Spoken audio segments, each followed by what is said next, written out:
On a frost-covered morning in Idaho's Clearwater Valley, a group of local thugs thought intimidating an isolated farmer would be an easy payday. They were about to learn why you don't threaten a man whose best friend was trained in the world's most elite K-9 protection program. What they didn't know was that James "River" Rivera had spent 15 years as the head trainer for the Secret Service's Executive Protection K-9 unit, and his German Shepherd, Atlas, wasn't just a farm dog. He was a veteran of presidential security details with over 200 successful protective missions. Before we jump back in, tell us where you're tuning in from, and if this story touches you, make sure you're subscribed because tomorrow I've saved something extra special for you. The September fog rolled thick across Rivera's evergreen ridge farm, clinging to the ancient pines that lined his property. Through the early morning mist, River worked methodically, checking the perimeter fencing with Atlas moving in perfect sync beside him. At 45, River's weathered face and graying temples might have suggested an ordinary farmer, but his movements carried the fluid precision of someone who had spent years in high-stakes protection details. Atlas suddenly halted, his posture shifting. Subtly, most people wouldn't have noticed the change, but River had trained hundreds of protection dogs during his Secret Service career. He recognized the indication immediately. Someone had breached their outer security zone during the night. The German Shepherd's behavior wasn't the obvious alert of a typical guard dog. It was the controlled response of an elite protection animal detecting a tactical anomaly. River examined the fence line where Atlas had paused.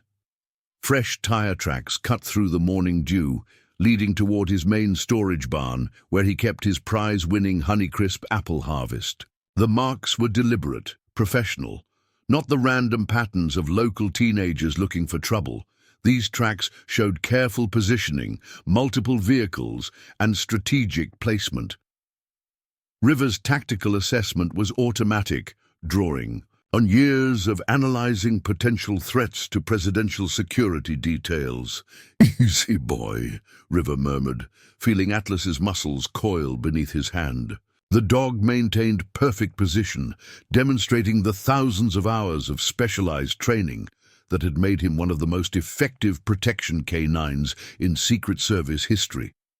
Looking closer, River spotted fresh marks on his barn's security. Impanel. Someone had tested his locks, professionally probing for weaknesses. Through the thinning fog, River spotted his farmhand Michael Chen approaching from the direction of the main house. The young man's face carried an urgency that River recognized from his protection service days. Atlas tracked Michael's movement while maintaining his tactical awareness of the broader environment, a complex behavior that separated elite protection dogs from standard security K-9s. "River!" Michael called out, his voice tight with concern. "Just got word from town. Blake Davidson's crew was at O'Malley's bar last night, bragging about teaching stubborn farmers a lesson about fair market prices for their land." River nodded, keeping his expression neutral, even as he noted how Atlas adjusted his position to maintain optimal coverage of their surroundings. The Davidson Development Group had been pressuring local farmers to sell their land for months, looking to build a massive resort complex that would destroy the valley's agricultural heritage. Most had already given in to their increasingly aggressive tactics, but River had no intention of letting his family's century-old apple orchards be turned into golf courses. "They're getting desperate," Michael continued, glancing nervously at the barn. "Word is they've got investors breathing down their necks about construction deadlines. These aren't just empty threats anymore." River's hand moved to Atlas's tactical vest, feeling the powerful muscles beneath, maintaining perfect readiness. The dog's training showed in every controlled movement. This wasn't a pet responding to its owner's tension, but a professional protection animal reading complex tactical situations. "Michael?" River's voice carried the quiet authority of someone used to commanding in crisis situations. "Take the morning deliveries to the farmer's market. Stay in town until I contact you." The young man's eyes widened slightly, but years of working with River had taught him to recognize when his boss shifted from farmer to former Secret Service commander.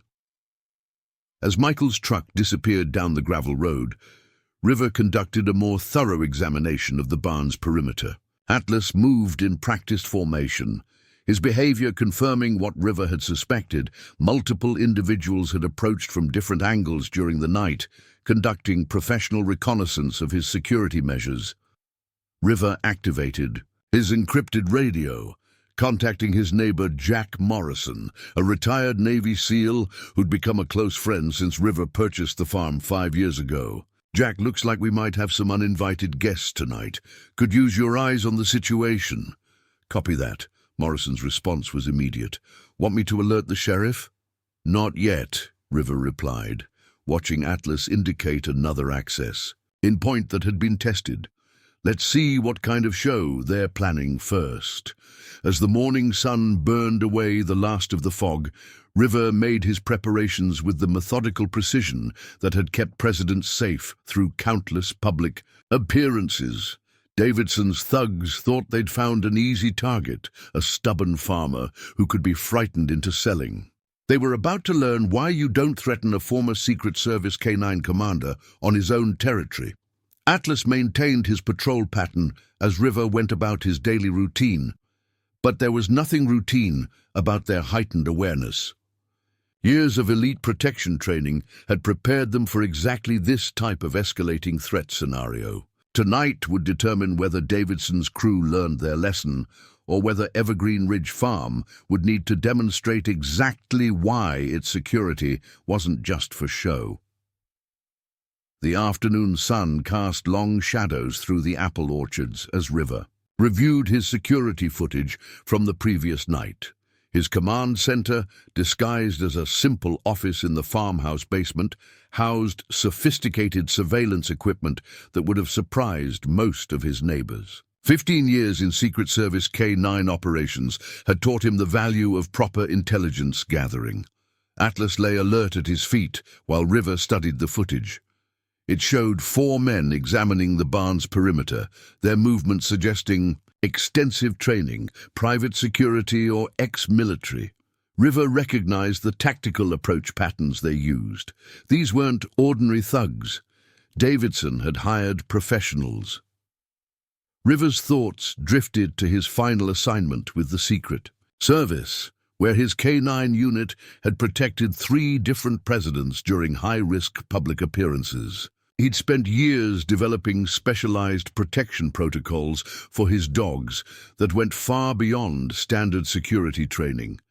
Atlas represented the pinnacle of that experience, capable of threat detection and response that most people wouldn't believe possible in a K-9. "Your dog's different," Michael had observed during his first week working at the farm. "The way he moves, how he responds to situations. He's not like any farm dog I've seen." River had simply smiled, not mentioning how Atlas had served on presidential protection details in Washington, D.C. before River adopted him, or how the dog's training represented the most advanced protection protocols ever developed for the Secret Service's K-9 unit. A knock at the door interrupted his thoughts. Jack Morrison entered, his civilian clothes not quite concealing his military bearing. "Thought you could use these," Jack said, placing a folder on River's desk. "Davidson's current security team backgrounds and photos. Still have some contacts in the SEAL teams who owe me favors." River examined the files, his expression hardening as he recognized one face. "Marcus Reynolds. Worked with him on presidential advanced teams in Europe. He was good, but he got pushed out for being too aggressive with protesters. Started taking private security contracts after that." Jack nodded grimly. "He's Davidson's new head of security. Word is, they brought him in specifically to handle the stubborn landowners. 4 farms have sold in the last month after experiencing mysterious equipment failures and property damage. Through the window, River watched Atlas signal a perimeter alert. The dog moved with perfect precision, investigating what turned out to be a wandering deer. His training showed in every movement, the careful sweeping patterns, the way he maintained complete situational awareness while conducting his security check.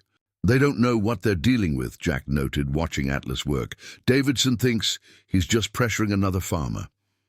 River's smile held no warmth. That's usually an advantage.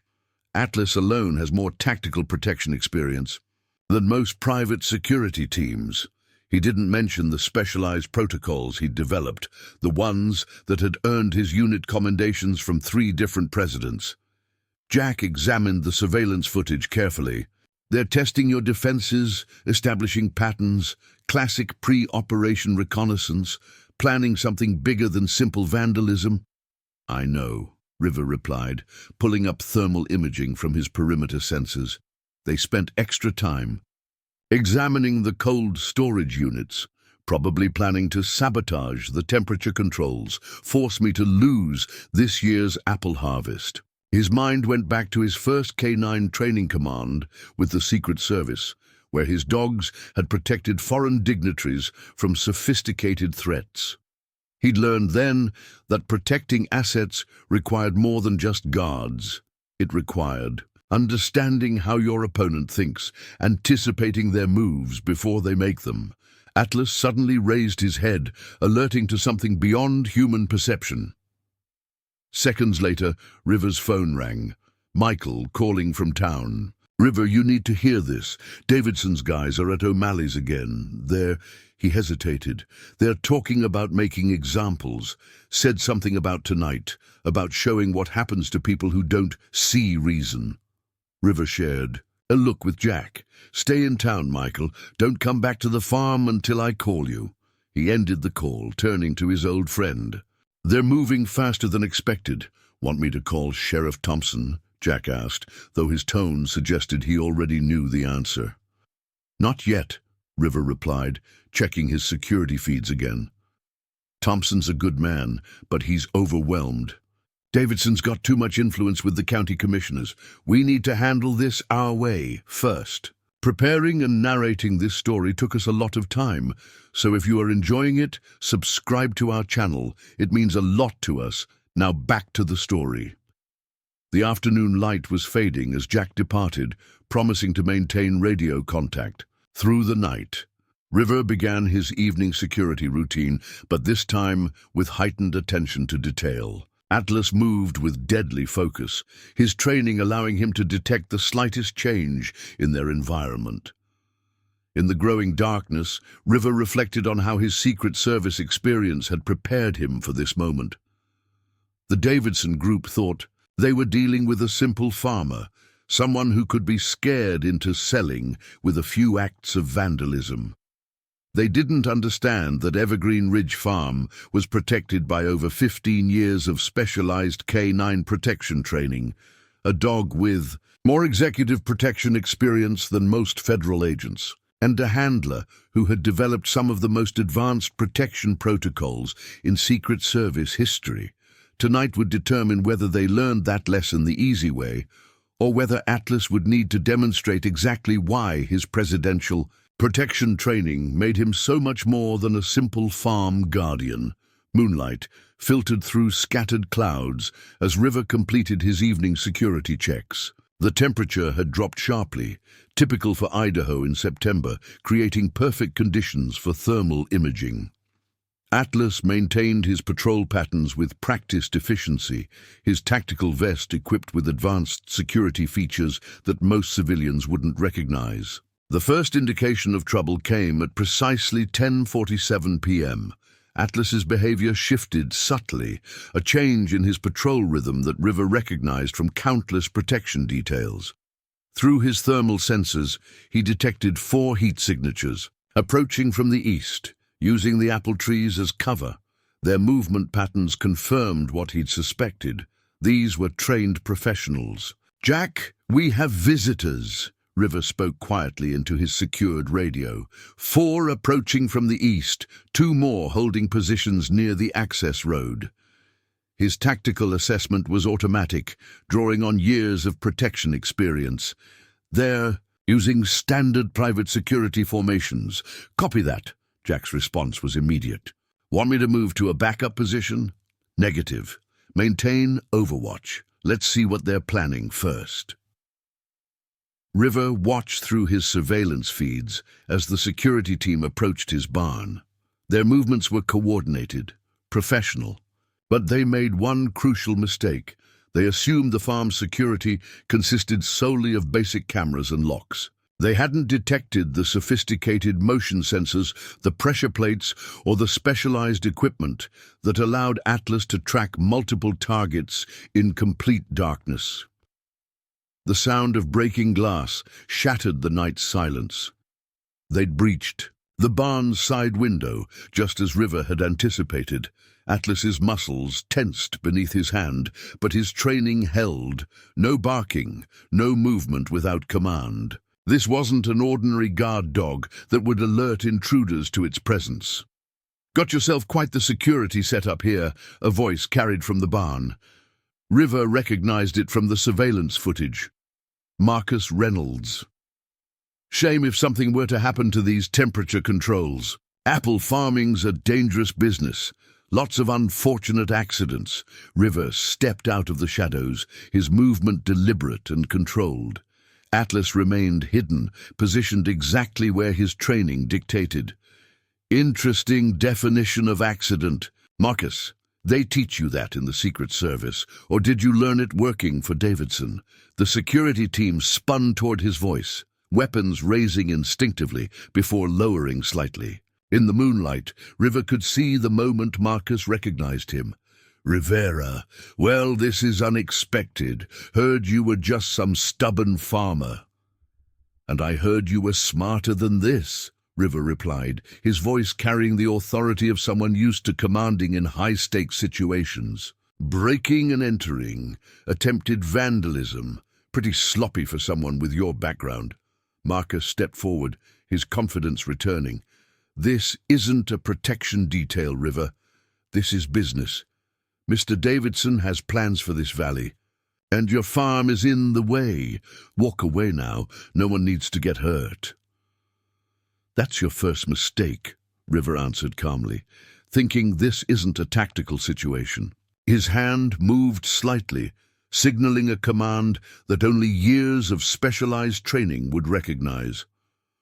Atlas emerged from his position like a shadow coming to life, specialized equipment in his tactical vest activating to illuminate the intruders. With targeting markers, before Marcus's team could react, the German Shepherd had taken perfect flanking position, his training allowing him to move with lethal precision while maintaining complete tactical control.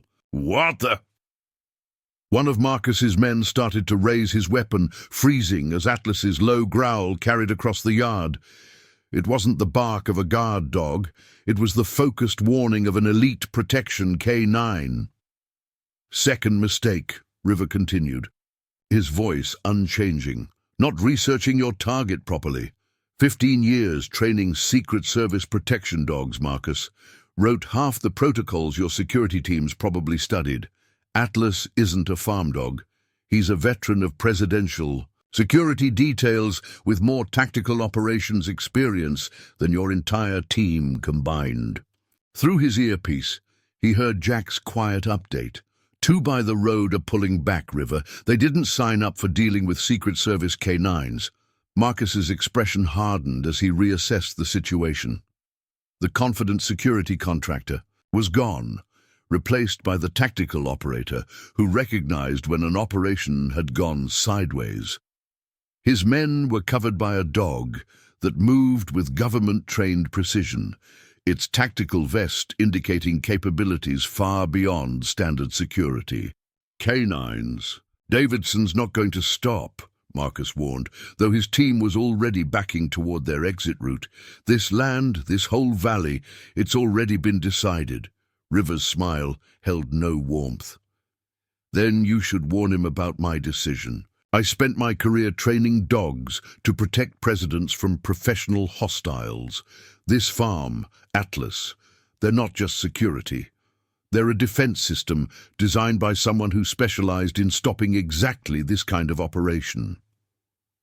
Atlas's growl deepened as one of Marcus's men moved too quickly. The dog's training was evident in his perfectly controlled aggression, ready to engage but waiting for exact commands. "You've got 10 seconds to clear my property," River stated calmly. After that, Atlas switches to protection protocols. Want to guess how many of those advanced team operations in Europe involved K9 units? The security team retreated with professional efficiency, maintaining defensive positions until they cleared the orchard. River watched through his thermal imaging as all 6 heat signatures moved toward their vehicles, their formation now focused on protection rather than aggression. "Clear," Jack confirmed over the radio. "They're pulling out." "But River—" "I know," River replied, scratching Atlas behind his ears as the dog maintained his tactical position. "This was just the first move. They'll be back, better prepared next time." As the sound of vehicles faded into the night, River surveyed his property with practiced eyes. The Davidson group had just learned that Evergreen Ridge Farm wasn't defended by simple agricultural security. Now, they would have to decide whether to retreat or escalate against a target that had spent decades preparing for exactly this type of confrontation. Atlas moved through the darkness with deadly grace, his training never wavering. The night's events demonstrated exactly why River had chosen this specific dog, trained him with specialized protocols, and maintained his tactical capabilities even in retirement.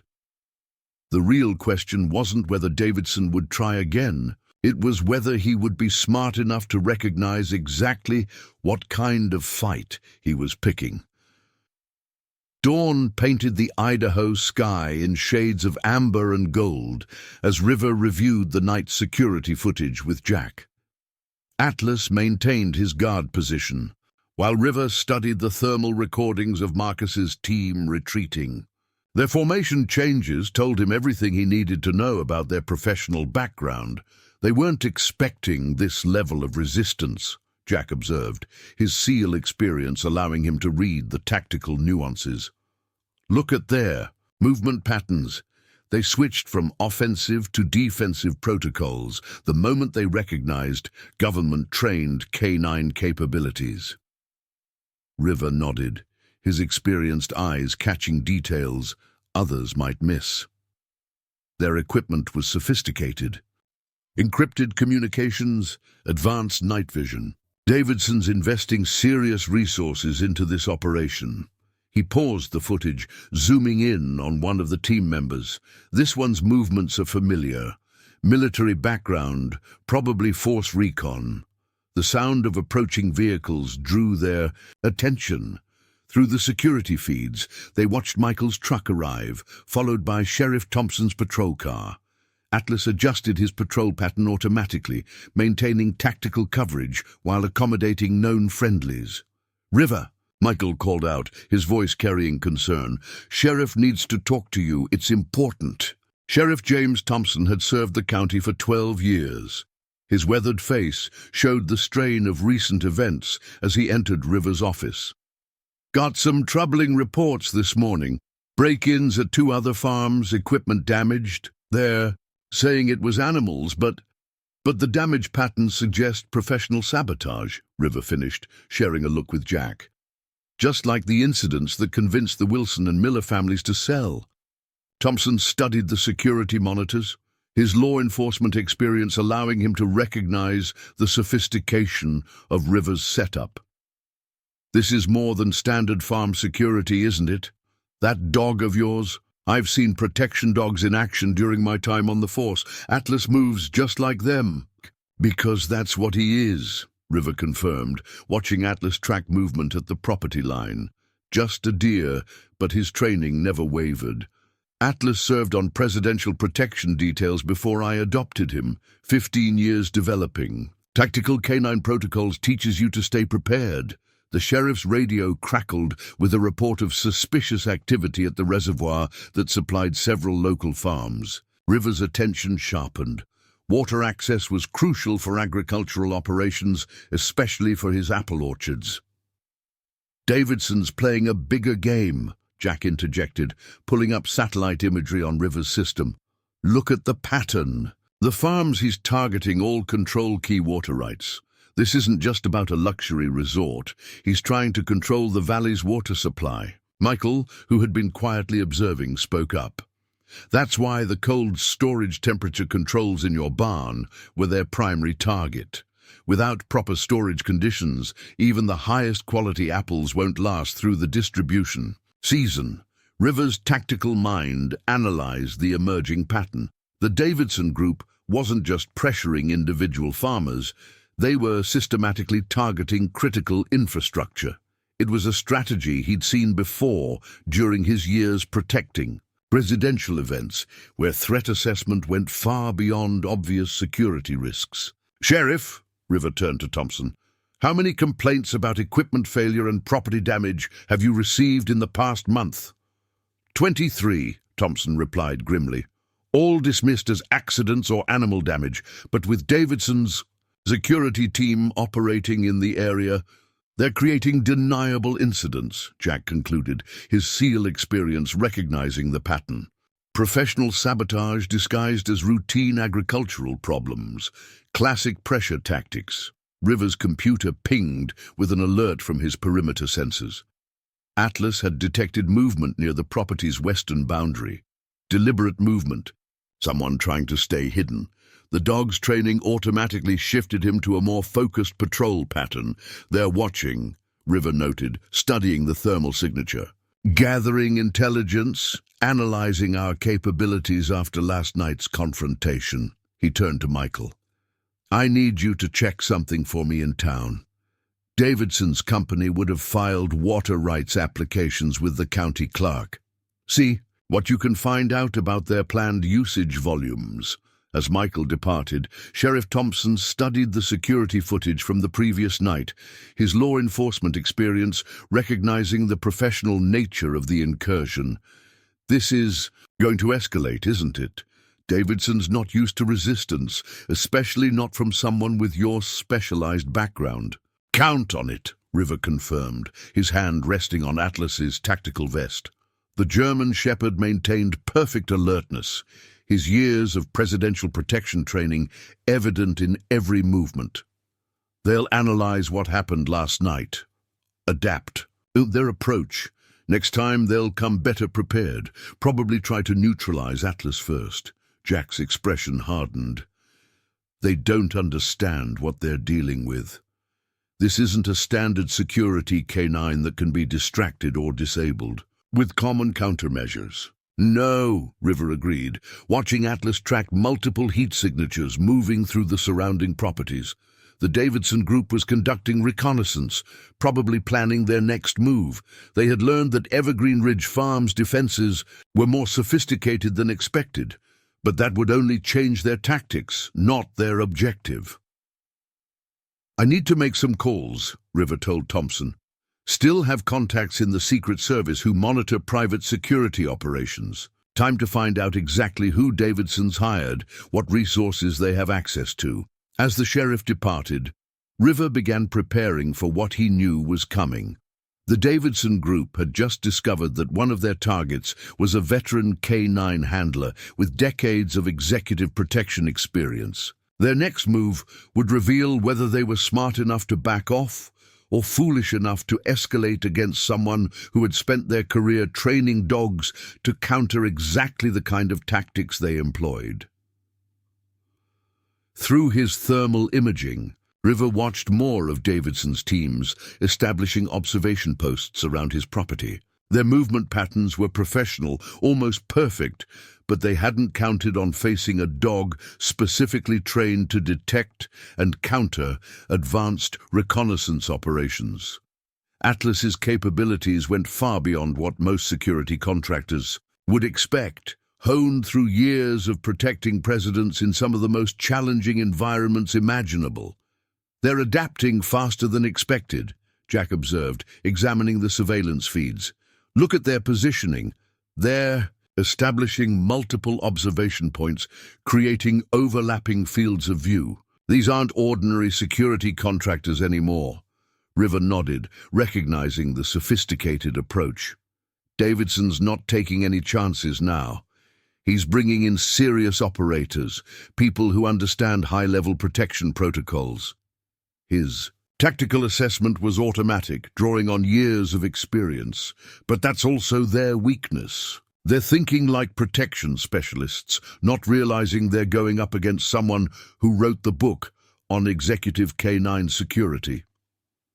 The afternoon sun cast harsh shadows across Evergreen Ridge Farm as River's contacts began reporting back with troubling intelligence. Atlas maintained his guard position while River processed the incoming information, each report painting a darker picture of Davidson's operation. "Your instincts were right," Jack said, examining the documents River's Secret Service connections had provided. Davidson's new security contractor, Aegis Dynamics, has a reputation for specialized operations. They're not just hired muscle. They're experts in resource acquisition through strategic pressure campaigns. River studied the tactical assessments, his experience allowing him to read between the lines. Look at their operating history. Argentina, South Africa, Indonesia, anywhere agricultural resources are contested. They move in under legitimate business cover, then systematically acquire control of key water resources. Through his security feeds, River tracked 3 of Davidson's surveillance teams moving into new positions around his property.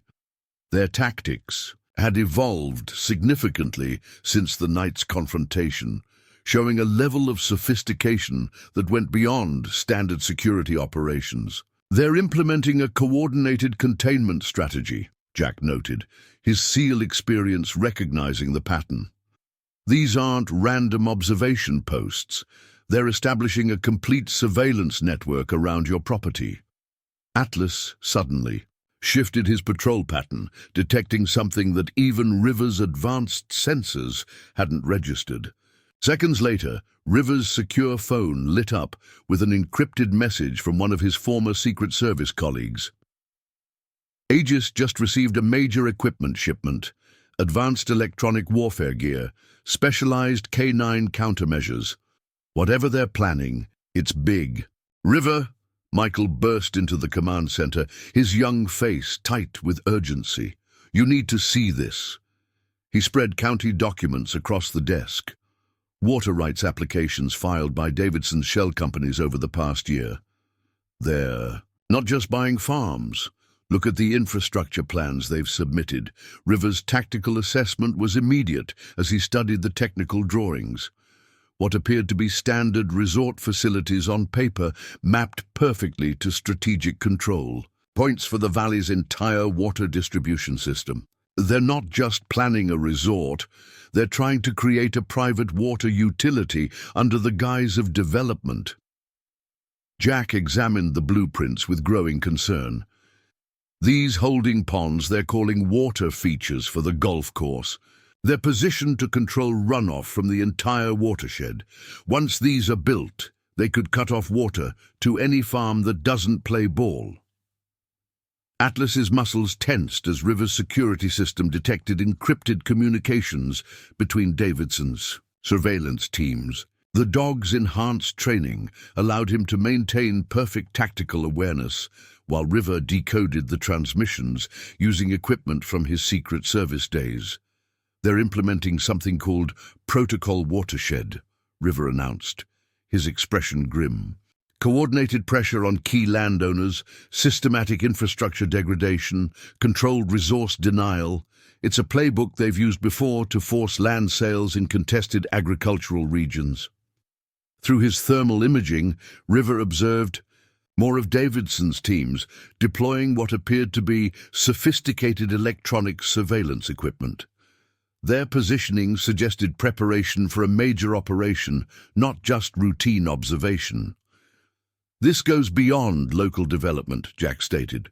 "Analyzing the tactical data, they're setting up a long-term control operation.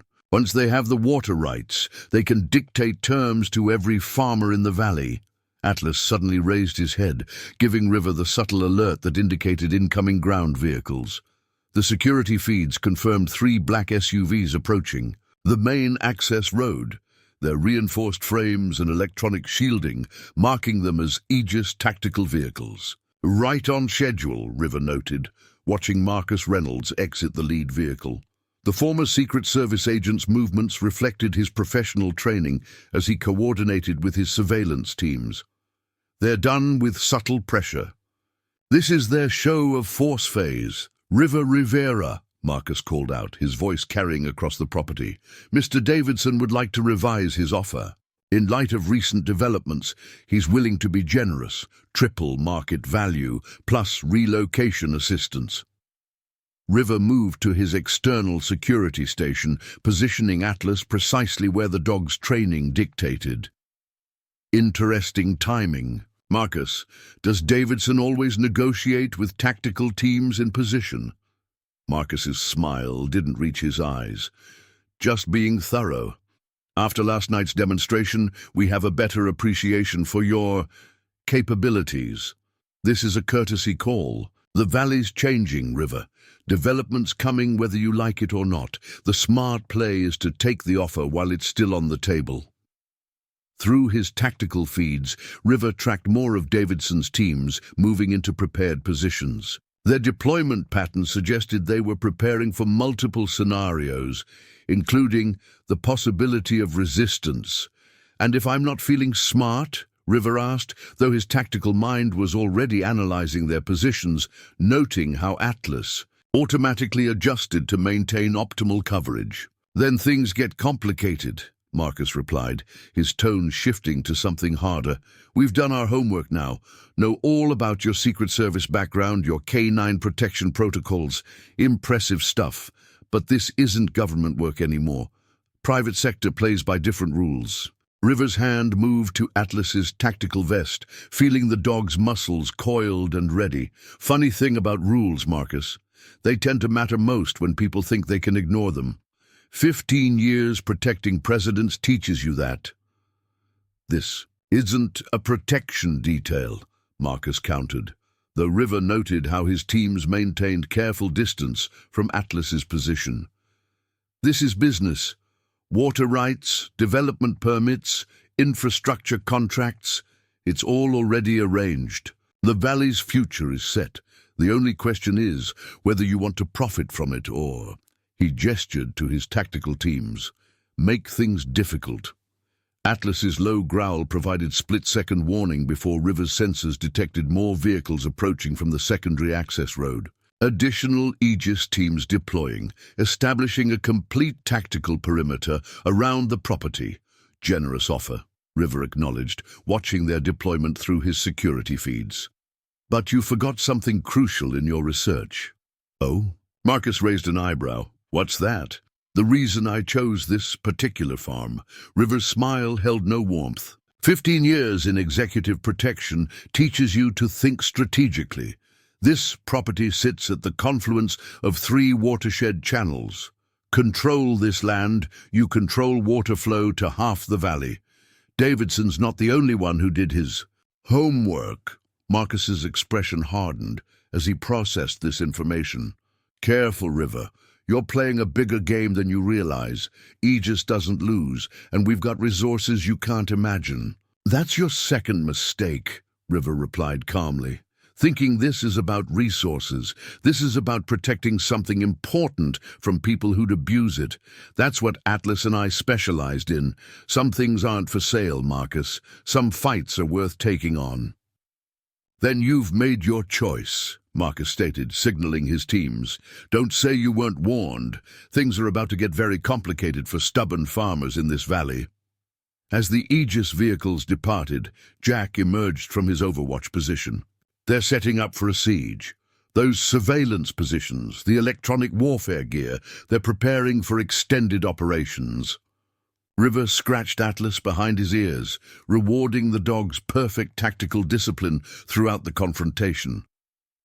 I know. which means it's time to show them why Secret Service K9 handlers are considered among the most dangerous opponents in extended operations. Through his security feeds, River watched Davidson's teams continue establishing their positions around his property. They were professional, well-equipped, and highly trained. But they were about to learn that 15 years of protecting presidents from the world's most sophisticated threats had prepared River and Atlas for exactly this type of escalating conflict. "They'll try to isolate us," Jack noted, observing more surveillance teams moving into position, cut off support, pressure the community, create an environment where resistance becomes too costly. "Standard Aegis tactics," River agreed, watching. Atlas track multiple heat signatures moving through the surrounding properties, but they've made one crucial mistake in their calculations. "What's that?" "They think this is about the farm." River's expression was determined as he reviewed his security preparations. "But this is about protecting something vital from people who'd exploit it. That's what Atlas and I specialized in during our Secret Service days. Sometimes the most important protection details aren't about guarding people.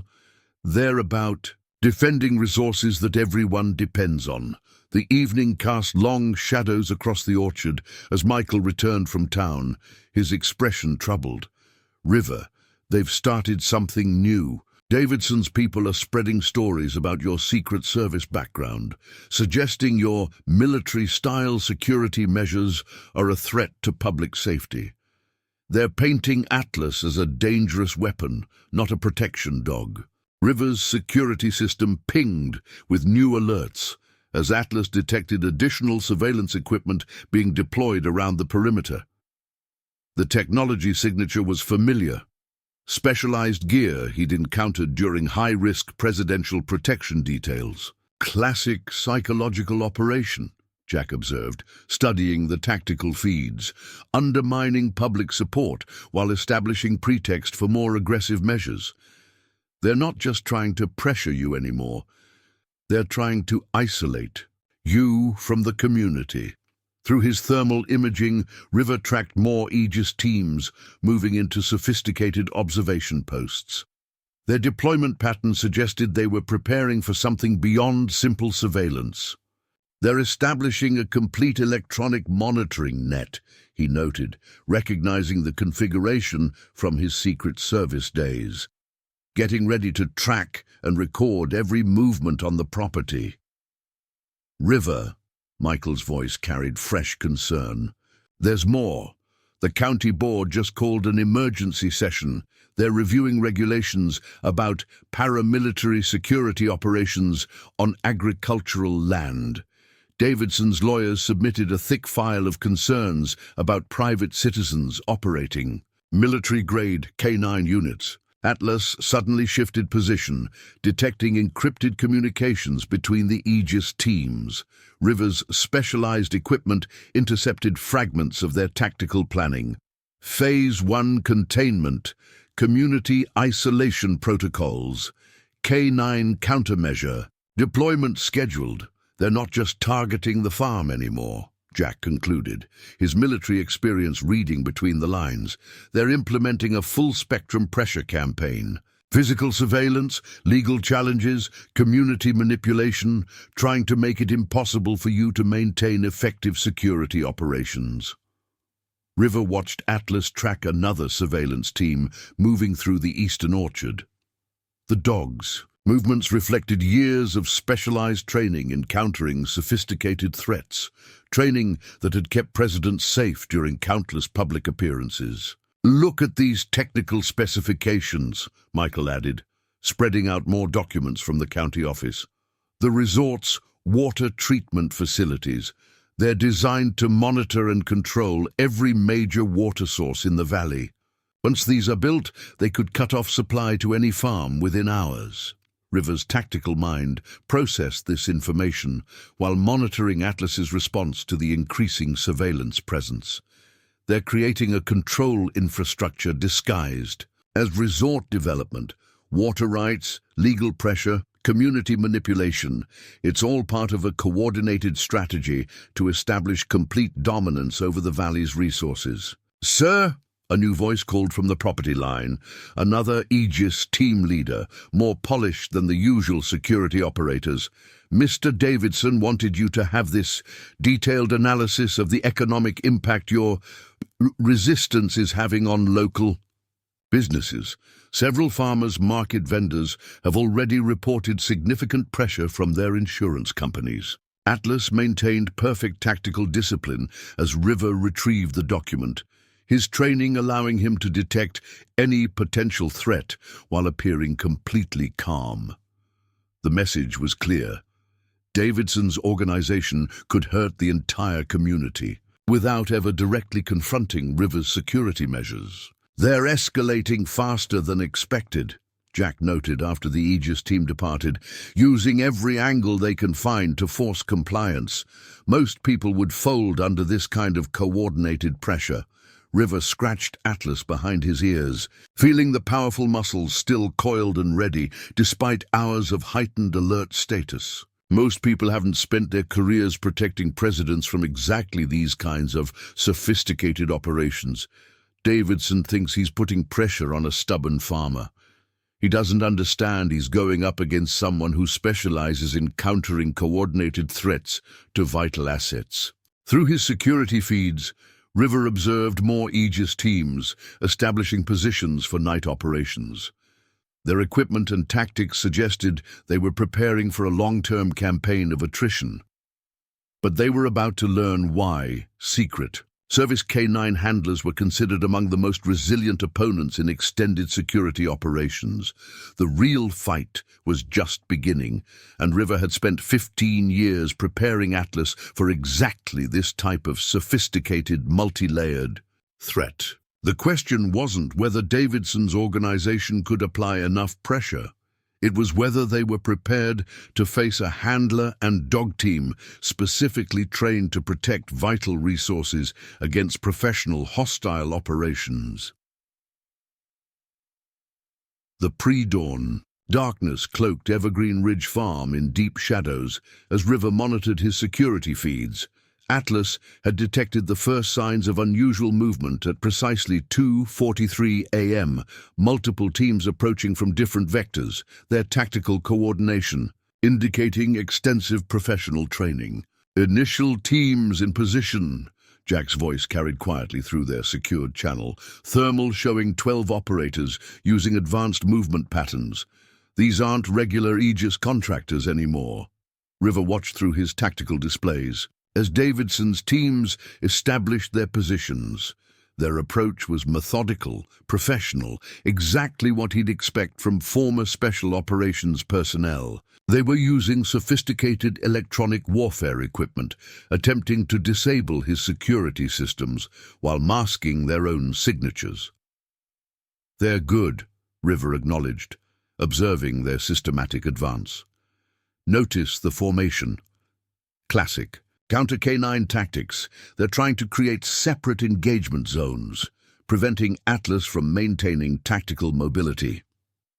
Through his thermal imaging, he spotted Marcus Reynolds coordinating the operation from a concealed position near the access road. His team had deployed what appeared to be specialized sonic equipment, standard countermeasures for dealing with protection dogs.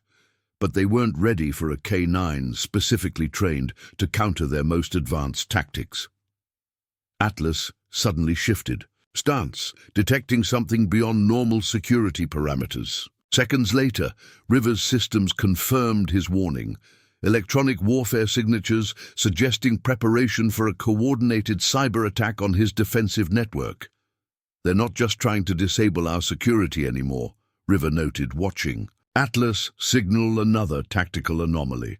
"They're setting up for a sustained operation, planning to isolate the farm completely." Michael studied the satellite imagery on River's monitors, his young face showing growing concern. "The water readings from the reservoir, they're dropping faster than normal agricultural use would explain. Davidson's teams must have accessed the control systems." River's expression hardened as he processed the implications. Control the water supply, create a crisis, force compliance through resource deprivation. It was a tactic he'd seen deployed against high-value targets, now being used against American farmers. Through his command center windows, he spotted more armored vehicles moving into position along the county road. Aegis wasn't trying to hide their presence anymore. They were establishing a visible show of force while preparing for their next tactical engagement. "River," Jack's voice carried tension as he reported in. "Davidson's people are spreading. Rumors in town, saying your Secret Service background makes you dangerous, that Atlas is a threat to public safety. They're trying to turn the community against you." Atlas's low growl provided split-second warning before River's primary communications network went dark. Aegis had launched their cyber attack, more sophisticated than their previous attempts, but River had spent years preparing for exactly this type of escalation. "They think cutting communications will isolate us," River stated calmly, activating his backup systems, "but they don't understand what they're dealing with. 15 years of executive protection teaches you to prepare for every contingency." The morning heat shimmered across his property as River observed Aegis teams continuing to establish their positions. They were preparing for something bigger than their previous operation, a coordinated assault designed to overwhelm even his sophisticated defenses. "What's our next move?" Michael asked, watching more security teams deploy around the perimeter. "They're not just trying to pressure you anymore. This is starting to look like an actual military operation." River smiled grimly, checking Atlas's tactical equipment while assessing Aegis's deployment patterns. "Now we show them why Secret Service canine handlers are considered among the most dangerous opponents in tactical operations.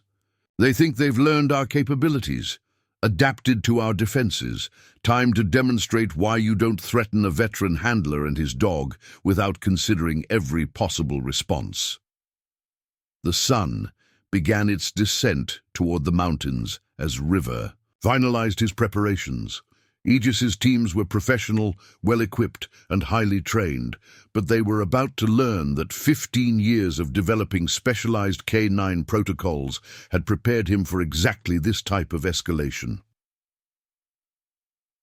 Through his thermal imaging, River tracked a new group of operators moving into position. Their tactical gear and movement patterns marked them as something different. Specialized contractors brought in specifically to deal with high-level security threats. "River," Michael's voice carried fresh urgency, "just intercepted communications between Davidson's compound and multiple overseas contacts. They're not just training regular security, they're bringing in foreign tactical specialists under the cover of resort construction workers." Atlas's muscles tensed beneath River's hand as his systems detected unfamiliar electronic signatures. The new Aegis teams were deploying equipment he'd never seen before, cutting-edge technology that shouldn't exist outside classified military programs. "Multiple foreign tactical doctrines," Jack confirmed, studying the data. "Russian, Israeli, Chinese. They're combining different security protocols, creating some kind of hybrid approach, using techniques that wouldn't be authorized for domestic operations." River's security system suddenly pinged with alerts he'd never encountered before. The new electronic warfare equipment was attempting to penetrate his defenses using protocols that shouldn't exist outside government agencies.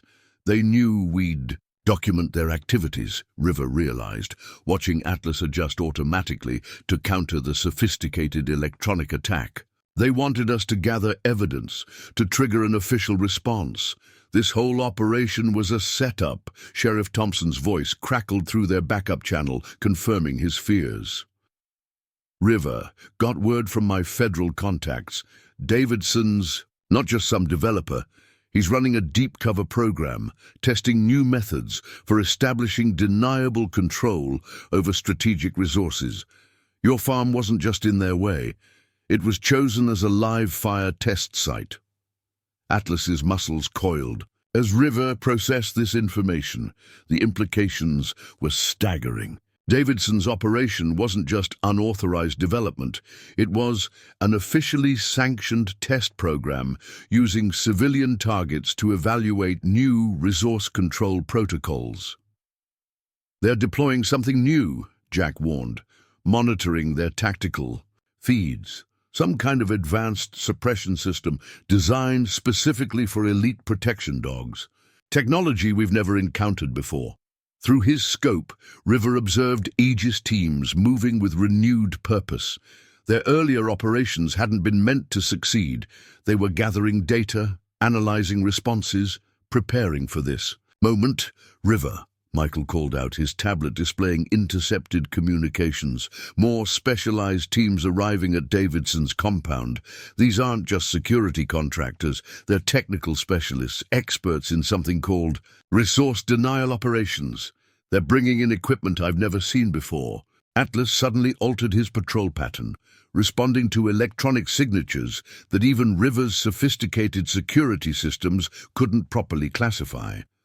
The dog's enhanced training allowed him to detect and react to threats that went beyond standard tactical parameters. "They're deploying a full-spectrum electronic warfare package," Jack reported, his military experience recognizing patterns in the data. "Look at these energy signatures. Some of this tech is still in the experimental phase, shouldn't even exist outside government labs." Through his command center displays, River watched as new Aegis teams established what appeared to be mobile electronic warfare stations around his property. The equipment they were setting up bore no manufacturer markings, no serial numbers.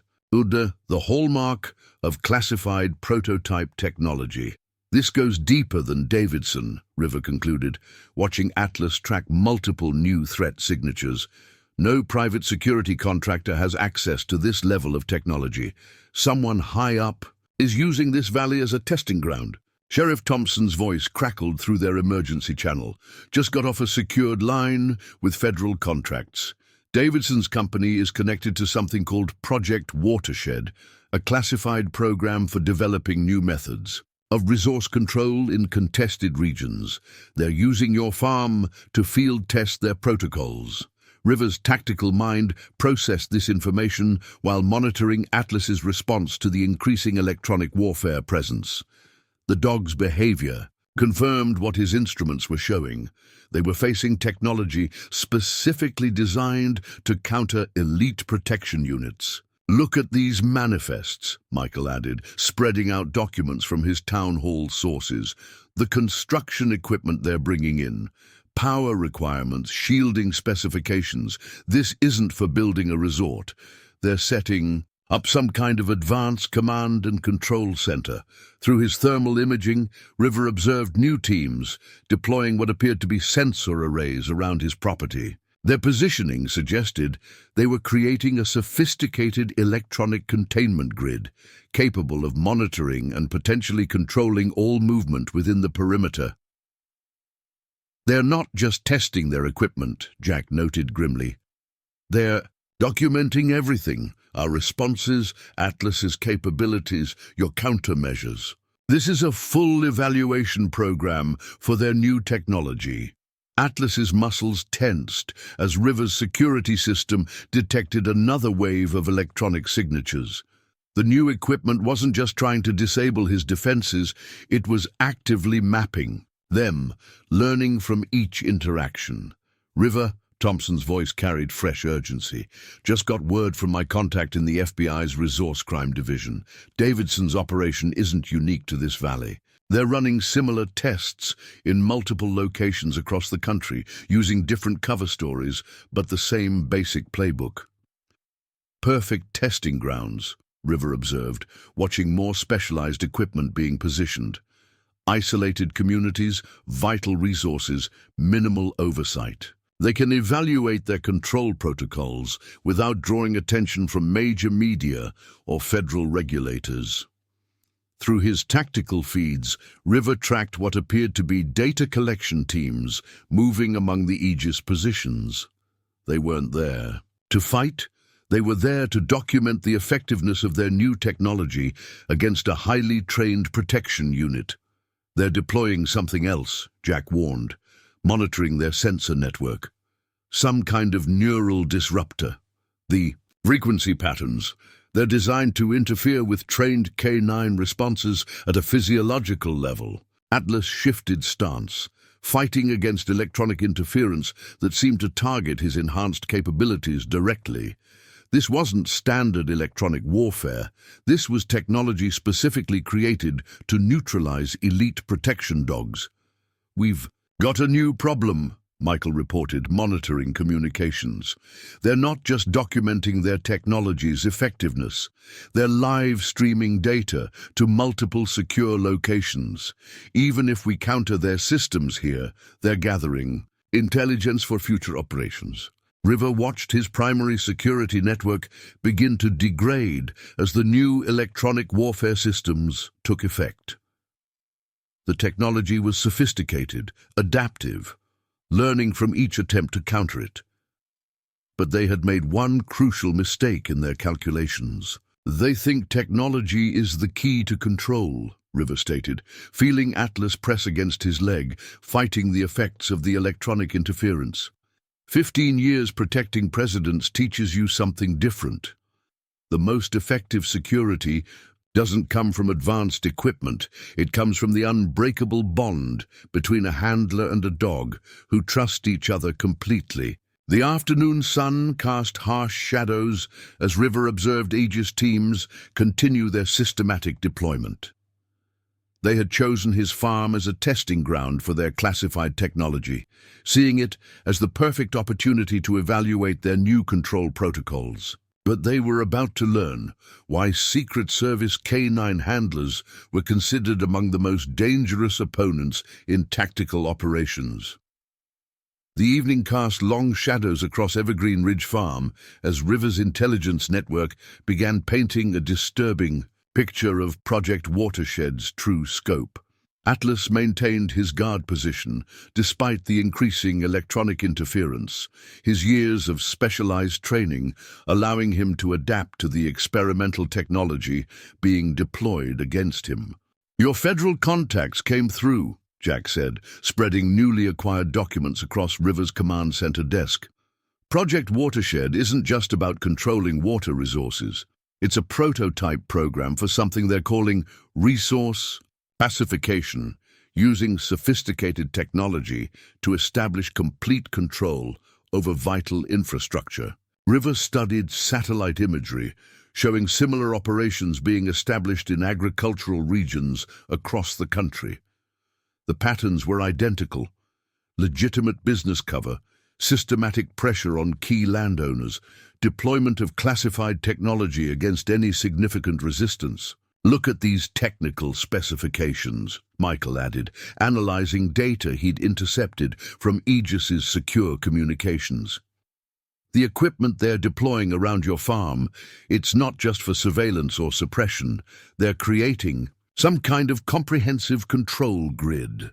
Through his tactical feeds, River observed new teams setting up what appeared to be quantum sensor arrays around his property. The technology was beyond anything he'd encountered during his Secret Service career, designed not just to monitor, but to actively control movement within its coverage area.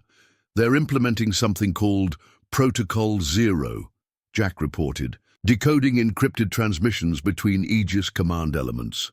"Full-spectrum electronic warfare, advanced neural disruption, targeted resource denial. It's a complete template for subduing resistant populations through infrastructure control." Atlas suddenly shifted position, fighting against a new wave of electronic interference. The experimental technology was becoming more sophisticated, learning and adapting to their countermeasures in real time. River's hand moved to the dog's tactical vest, feeling the powerful muscles straining against invisible forces. "River," Sheriff Thompson's voice carried tension through their backup channel. "Just got confirmation from my FBI contact. Davidson's company, Aegis Dynamics. They're not just security contractors. They're a front for something called the Strategic Resource Management Initiative, a black program developing new methods for establishing control over critical infrastructure." River's tactical mind processed this information while monitoring Atlas's response to the increasing electronic assault. The implications were staggering. They weren't just facing corporate pressure tactics, they were being used to test classified technology designed for domestic resource control.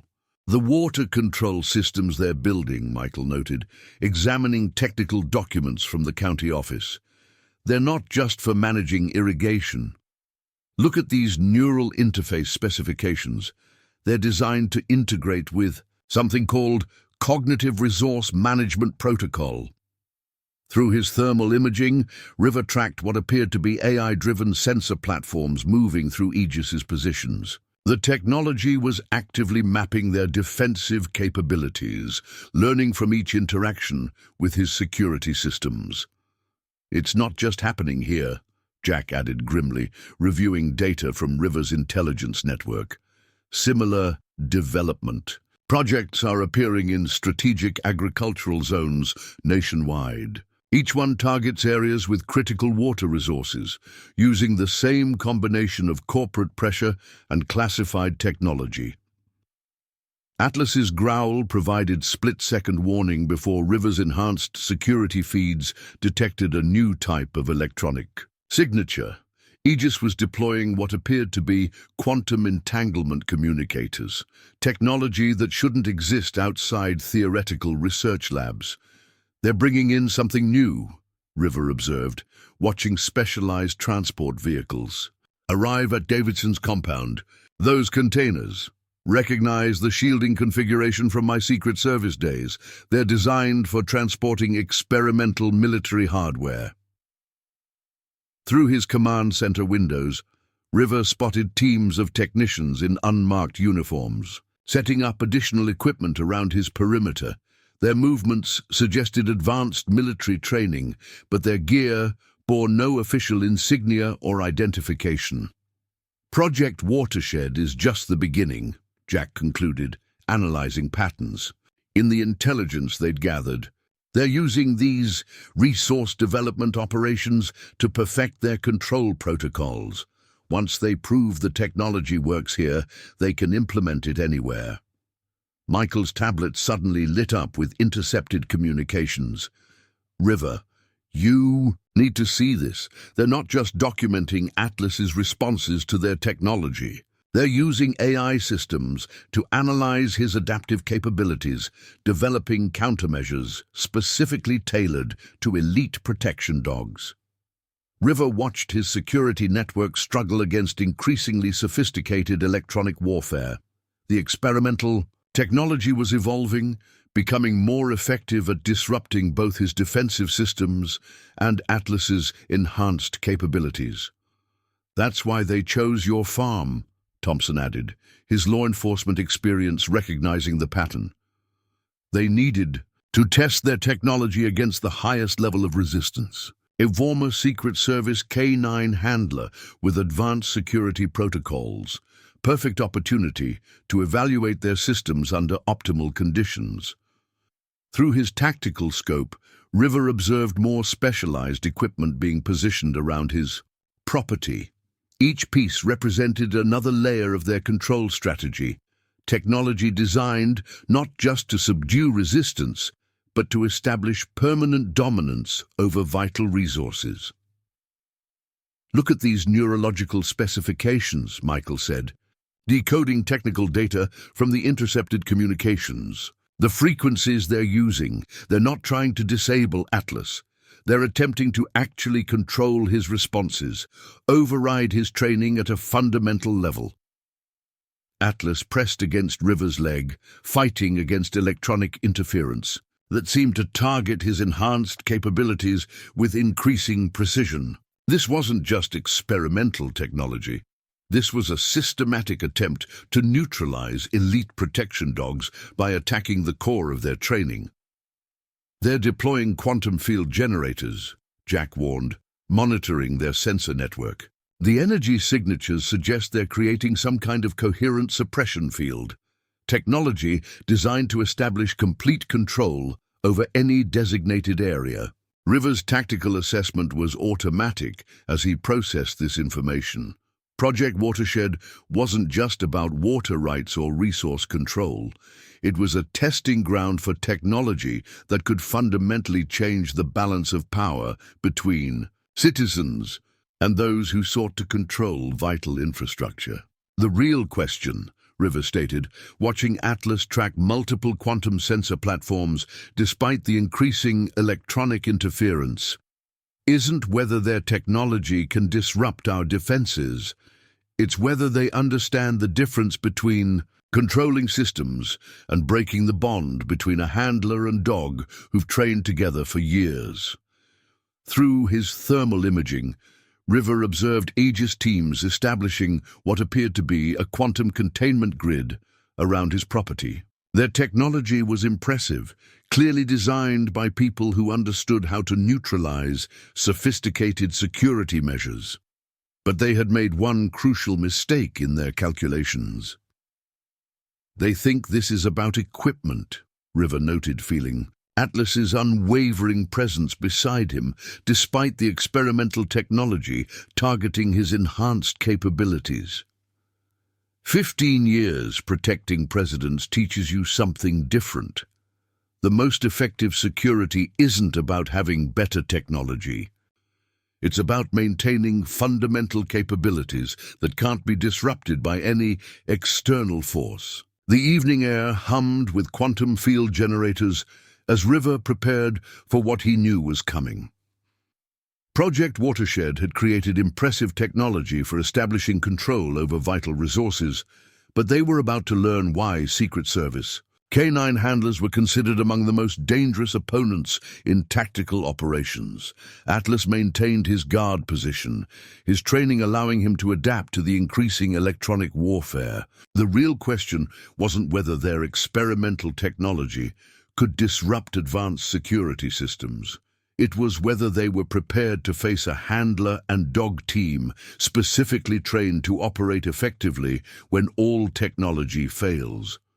River, Michael burst into the command center, his tablet displaying new intercepted data. They're activating something called Neural Override Protocol, the power signatures. They're beyond anything we've seen before. Atlas's muscles tensed as fresh waves of quantum interference swept across the property. Through his tactical feeds, River observed teams of technicians adjusting what appeared to be consciousness manipulation devices, technology designed to directly influence neural patterns in both humans and trained animals. "This is more sophisticated than we thought," Jack noted, analyzing the quantum field signatures. "These aren't just suppression systems. They're attempting to establish direct control over consciousness within their operational zone. Technology that could literally reshape how people think about resource control." River's enhanced security systems struggled against the new quantum assault, but his tactical mind was already processing the broader implications. They're not just testing equipment, they're evaluating methods for fundamentally altering how communities respond to resource manipulation. "Look at these psychological impact assessments," Michael added, decoding more intercepted files. "They're not just documenting equipment effectiveness. They're studying how prolonged exposure to their quantum fields affects decision-making, especially regarding resource rights." Through his thermal imaging, River tracked specialized teams deploying what appeared to be reality augmentation arrays, technology capable of subtly altering how people perceive their environment. The implications were chilling. "It's a complete system," Jack concluded grimly. "Quantum fields to suppress resistance, neural interfaces to control infrastructure, consciousness manipulation to ensure compliance. They're creating a template for total resource domination." Sheriff Thompson's voice crackled through their emergency channel. "River, my FBI contact just sent classified files about Project Watershed's true purpose. The Resource Pacification Program. It's part of something bigger called Operation Mindscape. They're developing ways to reshape how entire populations think about resource ownership." Atlas suddenly shifted stance, responding to new frequencies, targeting his enhanced capabilities. The experimental technology wasn't just trying to disable him. It was attempting to rewrite the fundamental bonds between handler and protection. Dog. These quantum field generators, Michael observed, studying their energy patterns. They're not just creating suppression zones, they're establishing what they call consensus reality fields, technology that can actually alter how people perceive their relationship with vital resources.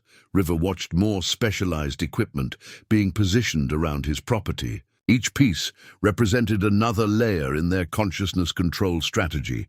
Technology designed to fundamentally change how communities think about resistance to resource exploitation. The water rights applications, Jack noted, reviewing county documents with fresh understanding. They're not just legal instruments anymore. Look at these embedded quantum signatures. They're designed to interface with their neural control grid, creating a complete system for managing both physical resources and public perception. Through his command center displays, River observed teams setting up what appeared to be quantum consciousness anchors, devices meant to stabilize their reality manipulation fields across large areas. The technology was beyond anything he'd encountered in his Secret Service career. That's why they're so interested in Atlas's responses, River realized, watching his dog fight against the increasing quantum interference. They're not just testing equipment effectiveness. They're studying how highly trained protection dogs resist consciousness manipulation, using our defensive capabilities to perfect their control systems. Thompson's voice carried fresh urgency. Just got word from my contact. Project Watershed isn't just about water rights. It's a pilot program for something they're calling total spectrum dominance, using quantum technology to control both physical resources and how people think about accessing them. Atlas pressed closer to River, their years of training allowing them to maintain their bond despite the sophisticated technology attempting to disrupt it. Through his tactical feeds, River watched Aegis teams continue deploying their experimental systems, each one designed to establish another layer of control over reality itself. They're creating a new kind of conflict, Jack observed, monitoring the quantum field strengths, one where the battlefield isn't just physical resources, it's consciousness itself, technology that could make people accept resource control as natural, even desirable. River's tactical mind processed these implications while watching Atlas track multiple quantum platforms despite their reality-altering effects. Project Watershed wasn't just testing advanced technology. It was developing methods for fundamentally reshaping how communities think about resistance to resource exploitation. The real threat, River stated, feeling Atlas's unwavering presence beside him, isn't just their ability to control water resources, it's their attempt to use quantum technology to break the fundamental bonds that allow people to resist exploitation. That's why our relationship is so dangerous to them. We represent the kind of connection their technology can't control. The evening air hummed with reality manipulation fields as River prepared for what he knew was coming. Project Watershed had created impressive technology for establishing total spectrum dominance over resources and consciousness. But they were about to learn why the bond between a Secret Service handler and his protection dog transcended their attempts at quantum control. The pre-dawn darkness hummed with quantum energy as Project Watershed initiated their first coordinated offensive. Atlas detected their advance at precisely 3:17 a.m., his enhanced training allowing him to sense their quantum-shielded teams moving through the apple orchards despite their sophisticated stealth technology. Multiple breach teams approaching, Jack's voice carried through their backup channel, their primary communications already disrupted by quantum interference. Thermal showing 16 operators using advanced quantum cloaking. These aren't standard Aegis teams anymore. River watched through his tactical displays as Davidson's quantum-enhanced forces established their attack positions. Their approach was beyond professional. It showed intimate knowledge of how to counter elite protection. protocols. They were using experimental quantum technology not just to mask their movements, but to actively distort reality within their operational zone. They're implementing Protocol Mindscape, Jack reported, monitoring quantum field signatures. Reality. Distortion grids activate. They're trying to create false tactical scenarios and confuse Atlas's trained responses. Through his enhanced imaging systems, River spotted Marcus Reynolds coordinating the operation from what appeared to be a mobile quantum command center. His team had deployed next-generation neural disruptors, technology designed to override the connection between handlers and their protection dogs. "The quantum fields are intensifying," Michael warned, monitoring their sensor network. "They're not just trying to suppress our defenses, they're attempting to rewrite the tactical reality around us." Atlas suddenly shifted stance, fighting against waves of quantum interference targeting his enhanced capabilities. The experimental technology was attempting to disrupt the fundamental patterns of his protection training, replacing them with Project Watershed's preferred responses. "Breach teams in position," Jack updated, tracking multiple quantum signatures. "They're using some kind of consciousness manipulation field, creating tactical hallucinations, making their operators appear to be in multiple locations simultaneously." River watched his security systems struggle against the quantum assault. The technology wasn't just trying to disable their defenses, it was attempting to alter how they perceived the entire tactical situation. But they had prepared for this level of reality manipulation. "Quantum override protocols active," Marcus's voice carried through their compromised communications, distorted by reality distortion fields. "Neural suppression grid at full power.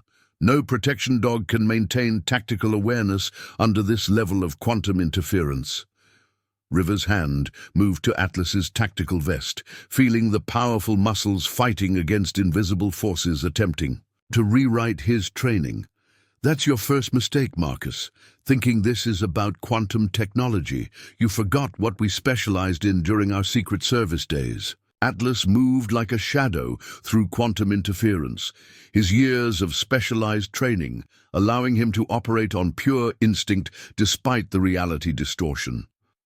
Before Marcus's teams could adjust their quantum fields, the German Shepherd had already compromised their carefully planned positions. "Impossible," one of the operators muttered over their tactical network. "The quantum suppressors should have completely disabled his protection responses. How is he still moving?" Through his thermal imaging, River tracked Atlas systematically, dismantling the quantum-enhanced attack formation.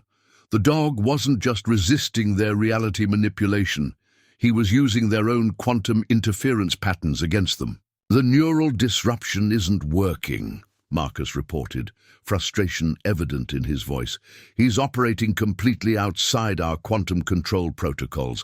This isn't standard protection dog behavior." "That's because Atlas isn't responding to your quantum technology," River stated calmly, watching his dog move with lethal precision through the distorted tactical space. 15 years of Secret Service operations taught us something crucial. The most effective protection capabilities don't rely on perceiving reality. They're based on trust that transcends physical limitations. Atlas emerged from the quantum interference like a ghost, his movements completely unpredictable to operators trained to fight in manipulated reality fields. The dog's enhanced capabilities weren't coming from technology or tactical protocols. They stemmed from years of building absolute trust with his handler. "Fall back to secondary positions," Marcus ordered, watching his quantum advantage evaporate. "Reconfigure the reality distortion grid. Focus all neural disruptors on breaking the handler-dog connection." But Atlas was already moving to the next phase of their counteroffensive, his training allowing him to operate in spaces where reality itself was uncertain. The quantum fields meant to confuse and disorient him became tactical advantages, allowing him to appear and disappear at will within the distorted environment. "They're adapting," Jack warned, monitoring the quantum signatures. Shifting to some kind of targeted consciousness manipulation, trying to create false scenarios that would trigger Atlas's protection responses against friendly targets. River watched the quantum battle unfold through his enhanced displays. Project Watershed's technology was impressive, capable of reshaping tactical reality in ways he'd never encountered, but they had made one crucial mistake in their calculations. The quantum field is completely destabilized, Michael reported, tracking the collapse of their reality manipulation grid. Atlas isn't just resisting their neural interference. He's actually using their own quantum patterns to enhance his movement through disrupted space. Marcus's voice carried barely controlled anger through the quantum static. This is impossible. We designed these systems specifically to counter elite protection dogs. Quantum interference should be overwhelming any trained responses. That's your second mistake, River replied calmly, feeling Atlas's consciousness brush against his own through their shared tactical awareness. Thinking protection capabilities are about trained responses. What we developed in the Secret Service went beyond physical reality. It was about creating connections that no technology can disrupt. Through his quantum-enhanced imaging, River watched Atlas systematically dismantle Project Watershed's reality manipulation systems. The dog moved like liquid shadow through their distorted tactical space, his actions guided not by training or protocols, but by absolute trust in his handler's presence. Full quantum withdrawal, Marcus finally ordered, watching his carefully planned operation collapse. Disengage all reality manipulation fields. Fall back to baseline positions. As Project Watershed's teams retreated, their quantum technology proving useless against a protection dog operating beyond physical limitations, River reflected on the true nature of their victory. The experimental systems had failed not because Atlas was stronger or better trained, but because they had tried to use technology to defeat something that transcended material reality. The unbreakable bond between a handler and dog who trusted each other completely. They'll be back, Jack noted, watching the quantum signatures fade. Next time with even more sophisticated reality manipulation technology. River scratched Atlas behind his ears, feeling the dog's consciousness still perfectly aligned with his own, despite the lingering quantum interference. Let them come.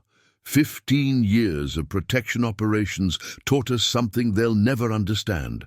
The strongest tactical advantage isn't about controlling reality. It's about maintaining connections that no quantum technology can break. Through his enhanced systems, River watched Project Watershed's teams withdraw, their experimental technology having failed to overcome the most fundamental aspect of elite protection capabilities. They had tried to use quantum fields to disrupt trained responses, not realizing that the true power of a Secret Service K-9 team lay in bonds that existed beyond physical reality. "River," Michael called out urgently, his monitoring systems detecting new quantum signatures. They're not just withdrawing, they're gathering data. Every movement Atlas made, every response to their reality manipulation. Their AI systems are analyzing it all in real time. Through his tactical feeds, River observed specialized quantum sensors deployed around his property perimeter. The technology wasn't just recording physical movements. It was attempting to map the underlying patterns of Atlas's consciousness, trying to understand how he maintained operational capability within distorted reality fields. This was never just about testing their quantum suppression systems, Jack noted, studying the data patterns. They wanted to document how an elite protection dog functions when reality itself becomes uncertain. Using our resistance to perfect their consciousness control technology, Atlas suddenly shifted stance, detecting new frequencies emanating from Project Watershed's quantum arrays. The experimental technology was probing deeper now, attempting to understand the fundamental nature of the bond between handler and protection dog. "Look at these quantum readings," Michael said, analyzing the data streams. "They're not just measuring physical responses anymore.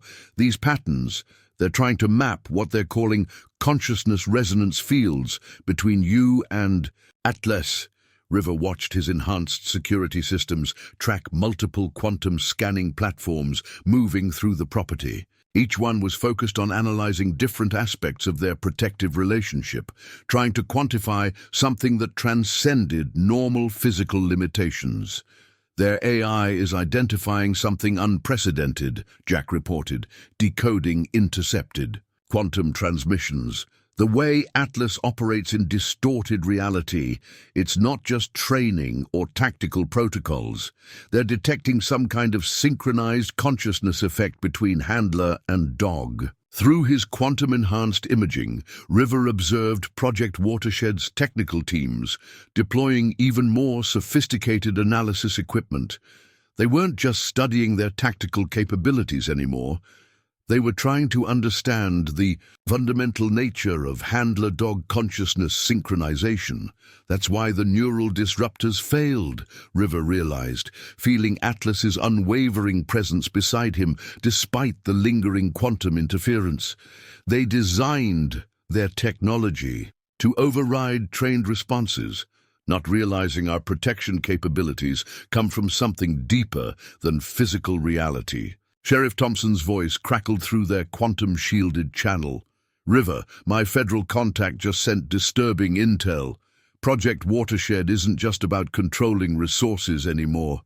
They're using these confrontations to develop something called quantum consciousness architecture, technology for reshaping how reality itself is perceived." Atlas's muscles tensed as fresh waves of quantum energy swept across the property. The experimental systems were shifting focus now, trying to isolate and analyze the specific frequencies of their shared consciousness field. "Their targeting priorities have changed," Jack warned, monitoring the quantum signatures. "They're not trying to disable Atlas anymore. They're attempting to map and replicate the exact quantum patterns that allow him to transcend reality, distortion."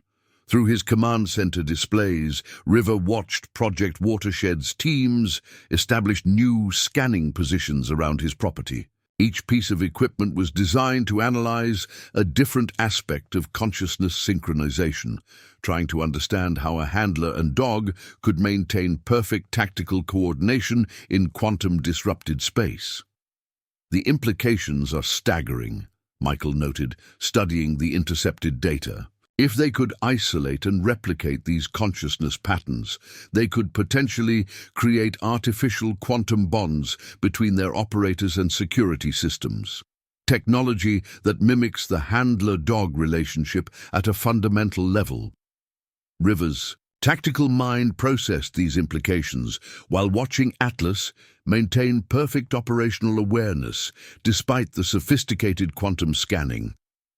Project Watershed wasn't just trying to defeat their protection capabilities, they were attempting to understand and duplicate the underlying consciousness architecture that made those capabilities possible.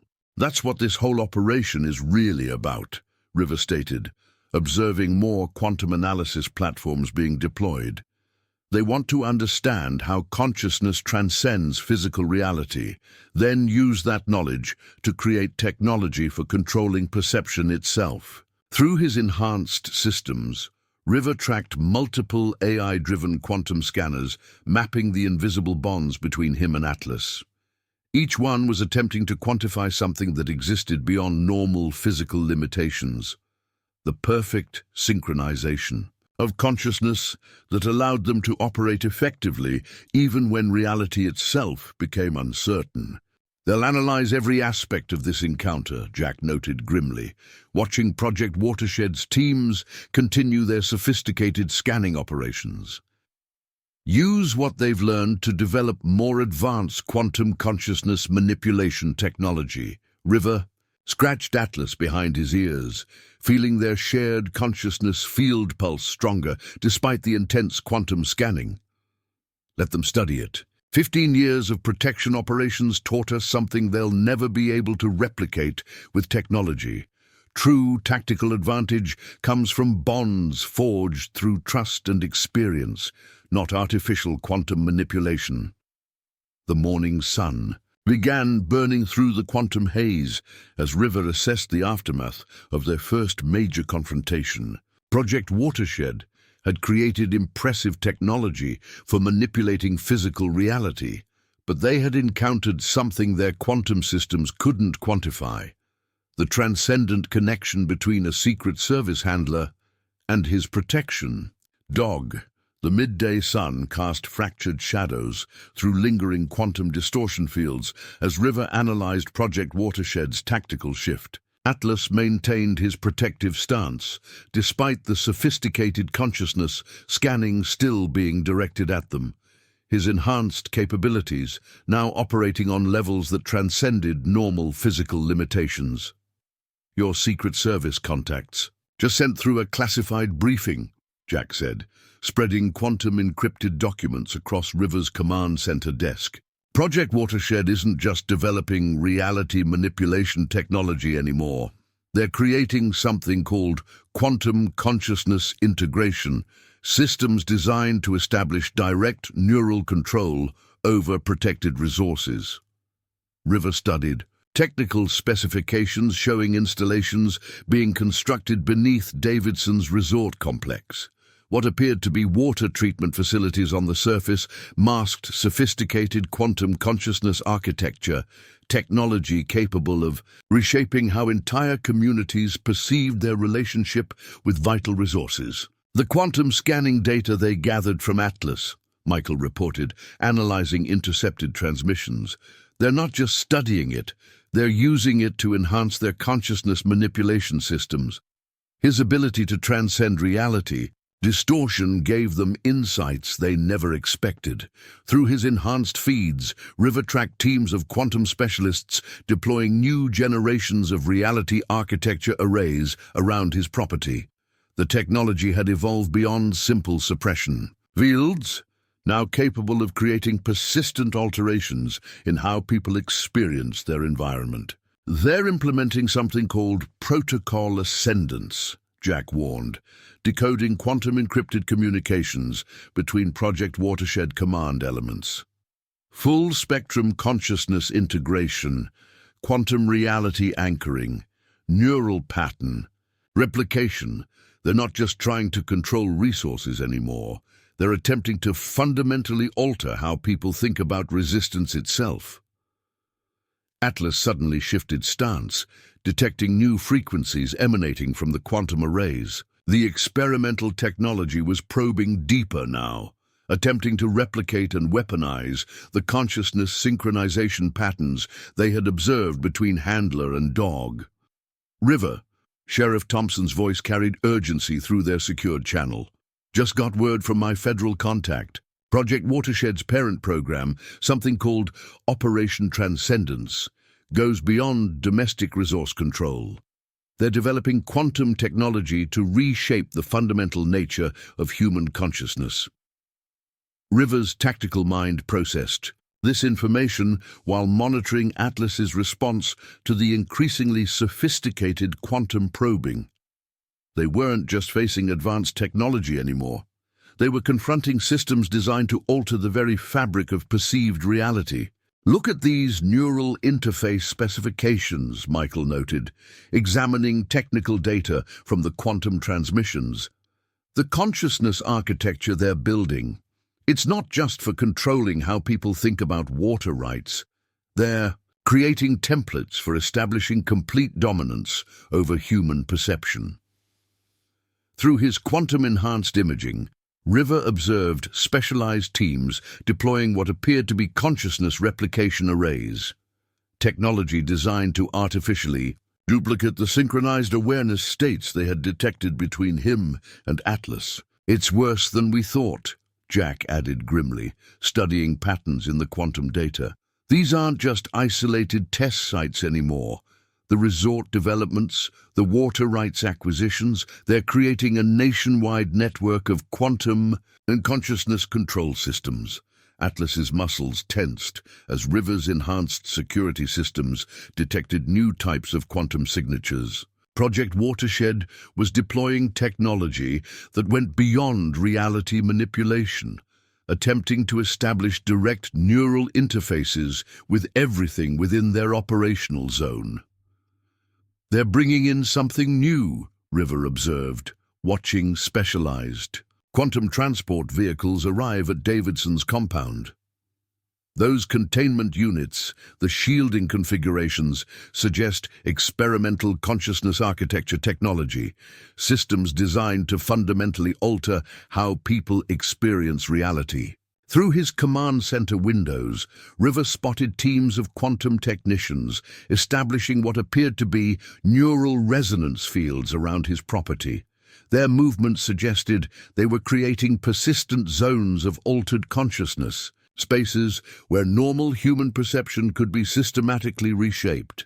Project Watershed is evolving, Jack concluded, analyzing patterns in the quantum emissions. They're not just testing resource control methods anymore. They're using what they learned from Atlas to develop technology for achieving complete spectrum dominance over human consciousness itself. Michael's quantum monitoring systems suddenly detected new patterns in the experimental fields.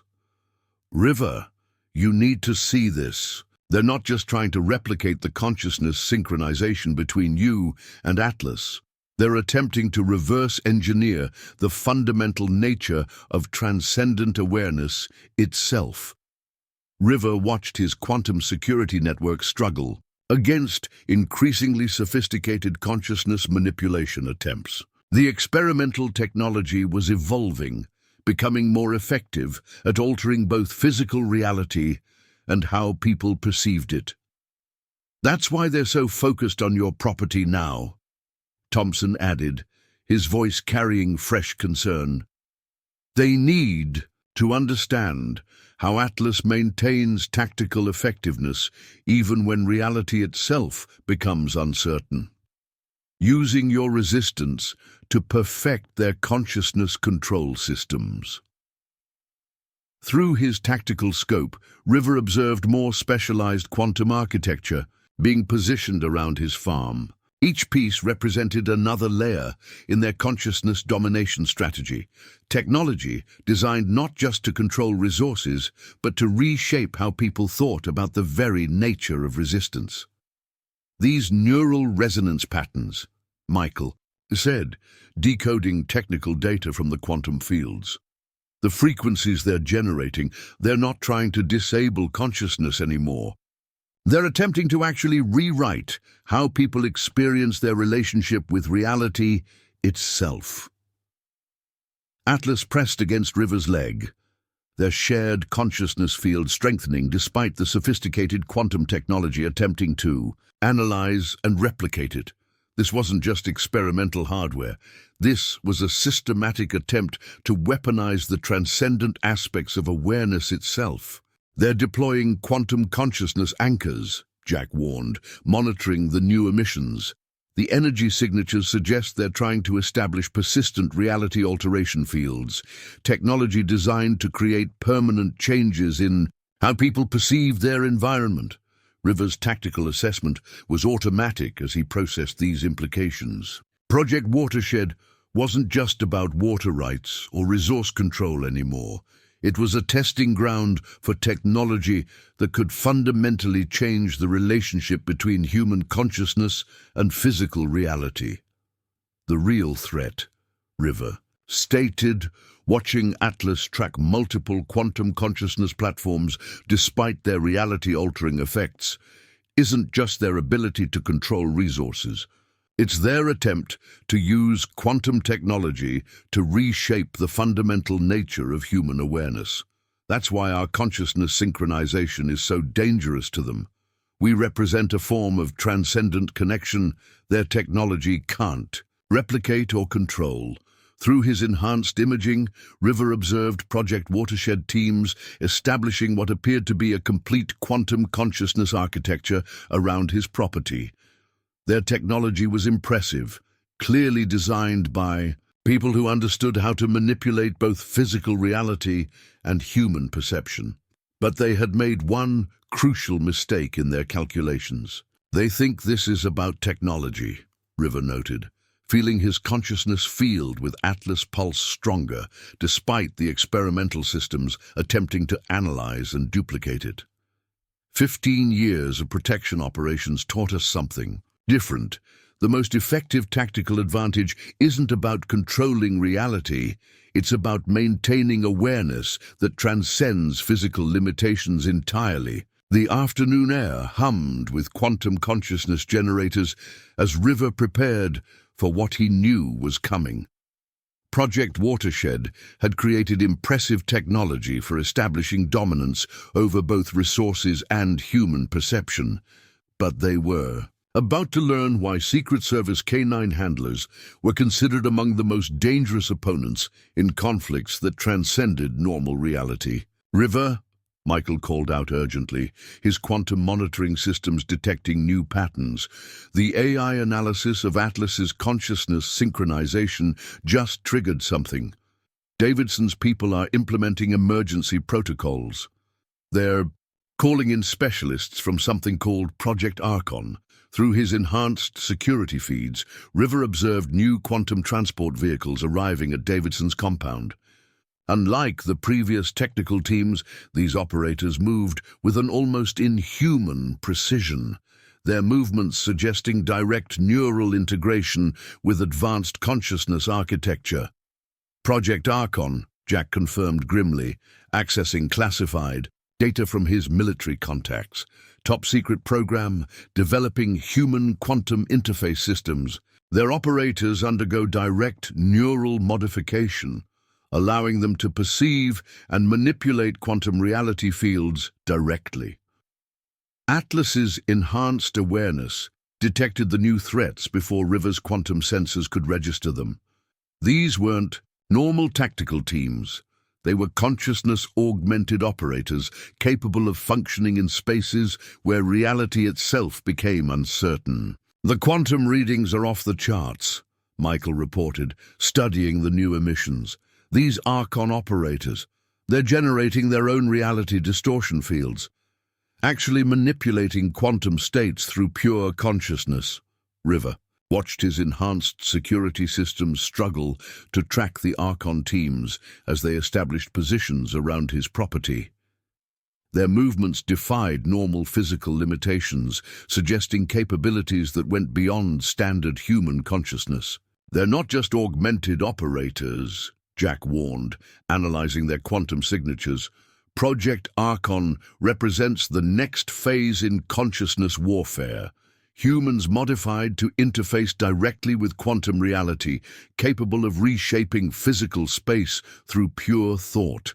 Through his tactical feeds, River observed the Archon specialists deploying what appeared to be neural resonance amplifiers, technology designed to enhance their already formidable consciousness manipulation abilities. "Your protection protocols fascinate us, River," a new voice carried through the quantum fields, somehow bypassing all their security measures. "The synchronized consciousness state you achieve with your dog, it's remarkably similar to our own quantum integration capabilities." The speaker emerged from a ripple in perceived reality, her movement suggesting complete mastery over quantum space. Dr. Sarah Blackwood, Project Archon Research Director. "Your resistance has provided invaluable data for our consciousness architecture programs." River felt Atlas's awareness sharpen beside him, the dog's enhanced capabilities detecting layers of quantum manipulation around the Archon director. "Interesting approach, Doctor, using neural modification to achieve what takes years of natural synchronization between handler and protection dog." "That's where you're wrong," Blackwood replied, her voice carrying unusual harmonics that seemed to resonate with the quantum field itself. Project Archon isn't trying to replicate your methods. We're transcending them, creating the next evolution in human consciousness. Through his quantum-enhanced imaging, River watched more Archon operators take position around his property. Each one generated their own reality distortion field, suggesting consciousness capabilities far beyond normal human limitations. The water rights, the resource control program, Jack noted, monitoring the quantum emissions. They were never the real objective. Project Watershed was just a cover for testing consciousness manipulation technology in the field. Blackwood's smile held an unsettling quality, as if her awareness existed partially in other dimensions. Precisely. Davidson's development plans provided perfect cover for evaluating how unaugmented consciousness responds to quantum manipulation. But your unusual resistance offered something unexpected, a natural model for consciousness synchronization that rivals our artificial methods. Atlas maintained perfect tactical awareness despite the intense reality distortion being generated by the Archon operators. His ability to function in quantum-disrupted space came not from technological enhancement, but from years of developing absolute trust with his handler. That's what fascinates us most, Blackwood continued, studying Atlas with unnatural intensity. Your protection dog achieves through pure relationship what we require extensive neural modification to accomplish. The implications for consciousness architecture are significant. River's tactical mind processed these implications while monitoring the Archon team's quantum emissions. They weren't just facing advanced technology anymore, they were confronting humans who had been fundamentally altered to interface with quantum reality itself. You've created quite the ethical dilemma for us, River, Blackwood noted, her consciousness seeming to ripple through multiple probability states simultaneously. Project Archon represents billions in classified research, the next generation of human consciousness evolution. But a simple protection dog demonstrates similar capabilities through natural synchronization. It raises uncomfortable questions about our methods. Through his enhanced systems, River tracked multiple Archon operators, generating increasingly complex reality distortion patterns. Their consciousness manipulation abilities were impressive, but they relied on artificial quantum integration rather than genuine transcendent awareness. That's the fundamental difference, River stated, feeling Atlas's natural consciousness field pulse stronger despite the sophisticated quantum interference. You're trying to force evolution through technology, not understanding that true transcendence comes from bonds formed through trust and experience. Blackwood's expression shifted in ways that suggested perception across multiple quantum states. A philosophical perspective, but one that ignores practical reality. Project Archon can create consciousness-augmented operators in months, while your methods require years of dedicated relationship building, and that's exactly why they'll ultimately fail, River replied calmly, watching Atlas track the Archon teams despite their reality manipulation abilities. 15 years of protection operations taught us that genuine quantum consciousness synchronization can't be artificially accelerated. It has to develop naturally through absolute trust between handler and dog. The afternoon sun cast strange shadows through the layered reality distortion fields as River assessed their evolved tactical situation. Project Watershed had created impressive technology for manipulating quantum consciousness, but they had encountered something their artificial methods couldn't replicate, the natural transcendence that emerged from years of genuine relationship building. The quantum-distorted twilight cast impossible shadows across Evergreen Ridge Farm as Project Archon initiated their first direct consciousness assault. Atlas detected their advance through layers of altered reality, his natural synchronization with River allowing him to track threats that existed partially outside normal space-time. Multiple Archon operators breaching quantum barriers, Jack reported through their consciousness-shielded channel. They're not just manipulating reality anymore. They're actually phasing between different probability states.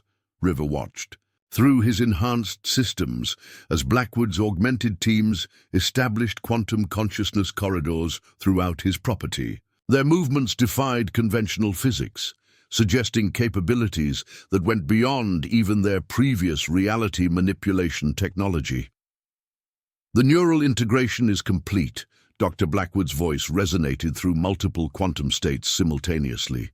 Your continued resistance has forced us to escalate beyond standard consciousness architecture. These operators represent humanity's next evolutionary step, beings capable of existing in quantum superposition. Through his tactical feeds, River observed the Archon teams deploying what appeared to be probability manipulation arrays, technology designed to alter not just current reality, but the very likelihood of different possible outcomes. Reality itself is negotiable, River, Blackwood continued, her consciousness rippling through various quantum states. Your protection protocols rely on absolute trust between handler and dog. But what happens when we make that trust probabilistically impossible? Atlas suddenly shifted stance, fighting against waves of quantum probability manipulation that attempted to create versions of reality where his bond with River had never formed.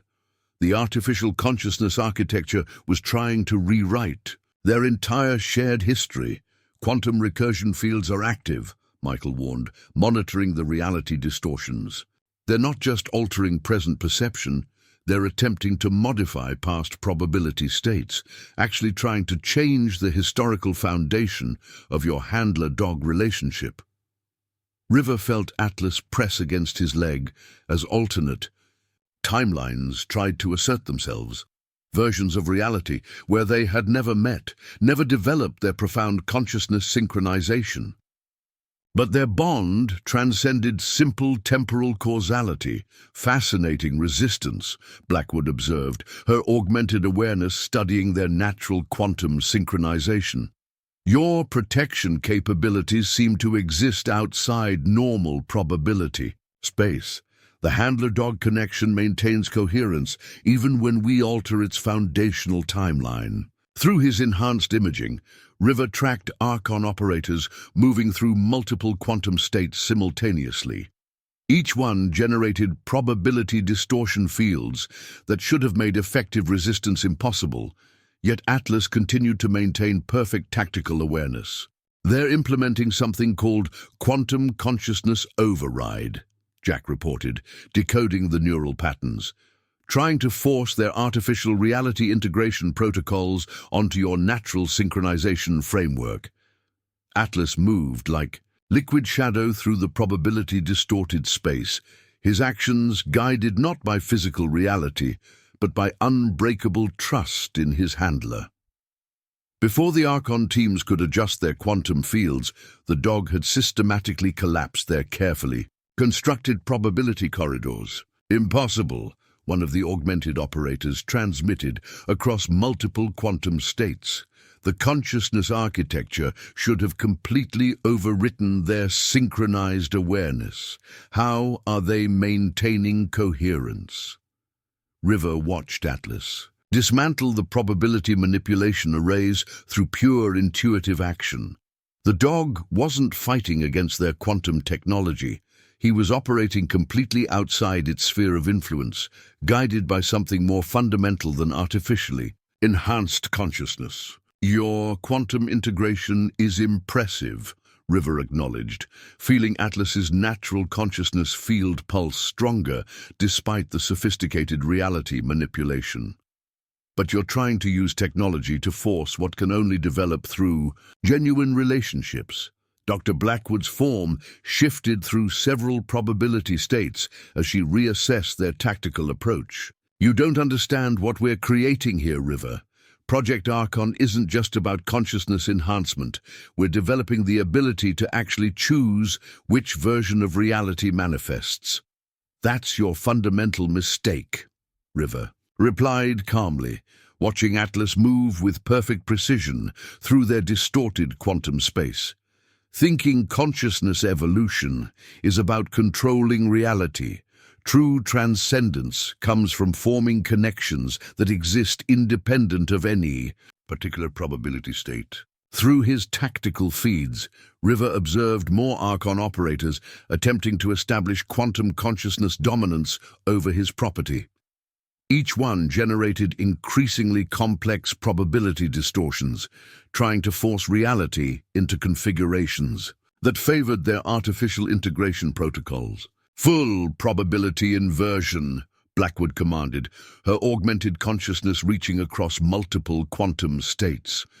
"Let's see how their synchronization holds up when we make their entire reality framework mathematically impossible." The quantum space around Evergreen Ridge Farm fractured into countless competing probability states, each one attempting to establish a version of reality where natural consciousness synchronization couldn't exist. But Atlas moved through the chaos like a creature born to transcend artificial limitations.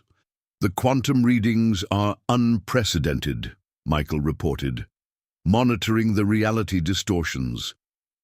"They're not just manipulating individual probability states anymore.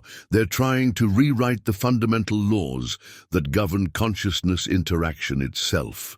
River watched his enhanced security systems struggle against the probability inversion field. Project Archon's technology was attempting to create a new quantum framework where artificial consciousness integration was the only possible state of existence. "Their natural synchronization is actually strengthening," one of the Archon operators transmitted in disbelief.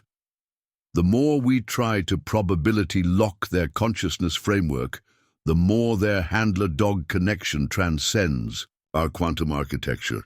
Atlas moved through the inverted probability space with lethal grace, his actions guided by something far more fundamental than artificially enhanced quantum awareness. Each attempt to override their natural synchronization only served to demonstrate its transcendent nature. "You're approaching this all wrong," River stated, feeling his consciousness field with Atlas' pulse even stronger in the probability-disrupted environment. 15 years of protection operations taught us that true quantum synchronization isn't about controlling reality. It's about forming bonds that transcend physical limitations entirely. Dr. Blackwood's augmented consciousness rippled with frustrated recognition. "The implications are profound. Your natural handler-dog synchronization achieves what billions in classified research couldn't replicate. A form of quantum consciousness integration that exists completely outside our artificial framework." Through his enhanced systems, River watched Project Archon's probability manipulation technology fail to contain or control the natural transcendence that had developed between him and Atlas. Their artificial quantum architecture couldn't account for consciousness synchronization based on genuine trust and experience. "Evolution can't be forced," River noted, observing Atlas systematically dismantle their probability inversion fields. "True consciousness transcendence emerges naturally through relationships that exist beyond physical reality, something no amount of technology can artificially accelerate." The quantum-fractured twilight hummed with failing probability manipulators as River prepared for Project Archon's next move. They had created impressive technology for controlling and reshaping reality itself, but they were about to learn why natural consciousness synchronization would always transcend artificial quantum integration. "River!" Michael called out urgently, his quantum monitoring systems detecting new patterns.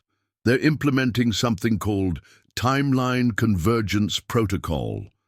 The energy signatures, they're attempting to collapse all probability states into a single artificial reality." Through his enhanced security feeds, River observed new quantum architecture being deployed around his property. The technology wasn't just manipulating individual probability states anymore.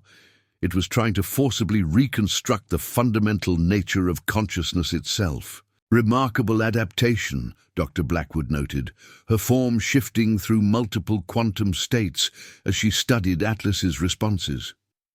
Your protection dog isn't just resisting our probability manipulation.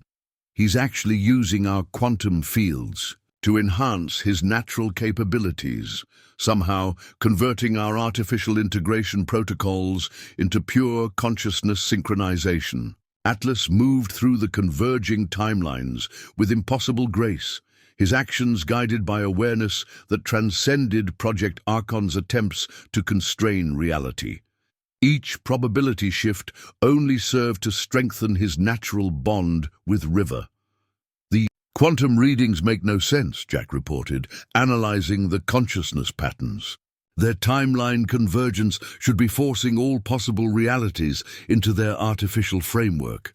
But Atlas is operating in probability spaces that shouldn't even exist anymore. River watched his enhanced systems track Archon operators attempting to establish quantum dominance through sheer technological superiority. Their augmented consciousness generated reality distortion fields that should have made effective resistance mathematically impossible. "You have to understand what's at stake here," Blackwood transmitted across multiple probability states. Project Archon isn't just about controlling reality. We're trying to guide human consciousness evolution itself, creating beings capable of shaping quantum space through pure thought.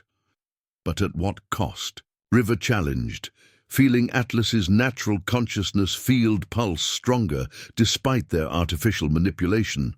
"You're using technology to force changes that should develop organically, creating quantum integration protocols that bypass genuine transcendence." Through his tactical feeds, River observed more probability manipulation arrays being activated.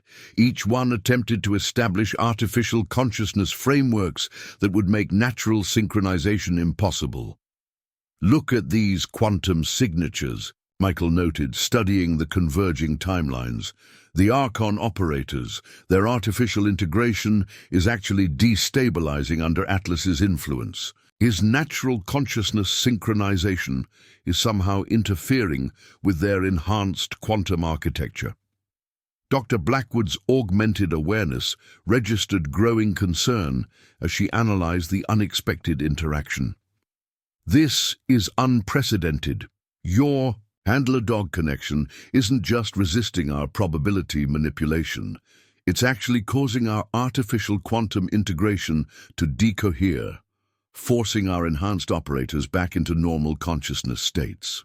Through his enhanced imaging, River watched Project Archon's quantum architecture dissolve into new configurations that blended technological enhancement with natural synchronization.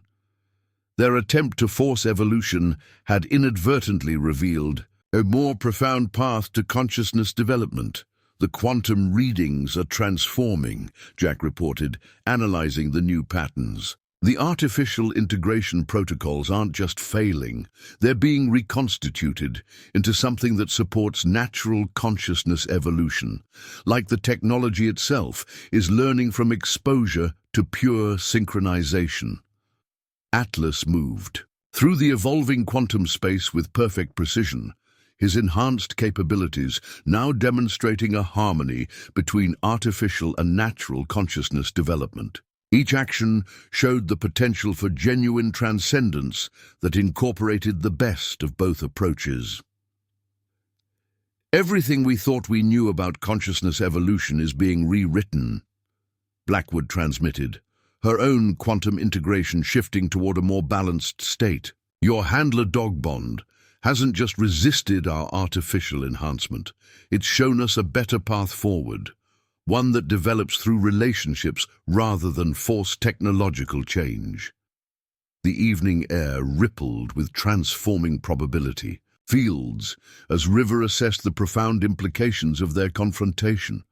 Project Archon had created impressive technology for forcing consciousness evolution, but they had encountered something far more powerful, the natural transcendence that emerged from genuine trust and connection. "The question now," River stated, feeling his enhanced bond with Atlas pulse with newfound strength, "isn't whether consciousness can be artificially evolved. It's how to support the natural development of quantum synchronization through authentic relationships, something no amount of technology can shortcut." Through his enhanced systems, River watched the last traces of Project Archon's artificial frameworks dissolve into new patterns that supported organic consciousness evolution. They had attempted to force transcendence through quantum technology, only to discover that true advancement came through the patient development of natural synchronization. Up next, you've got two more standout stories right on your screen. If this one hits the mark, you won't want to pass these up. Just click and check them out. And don't forget to subscribe and turn on the notification bell so you don't miss any upload from us.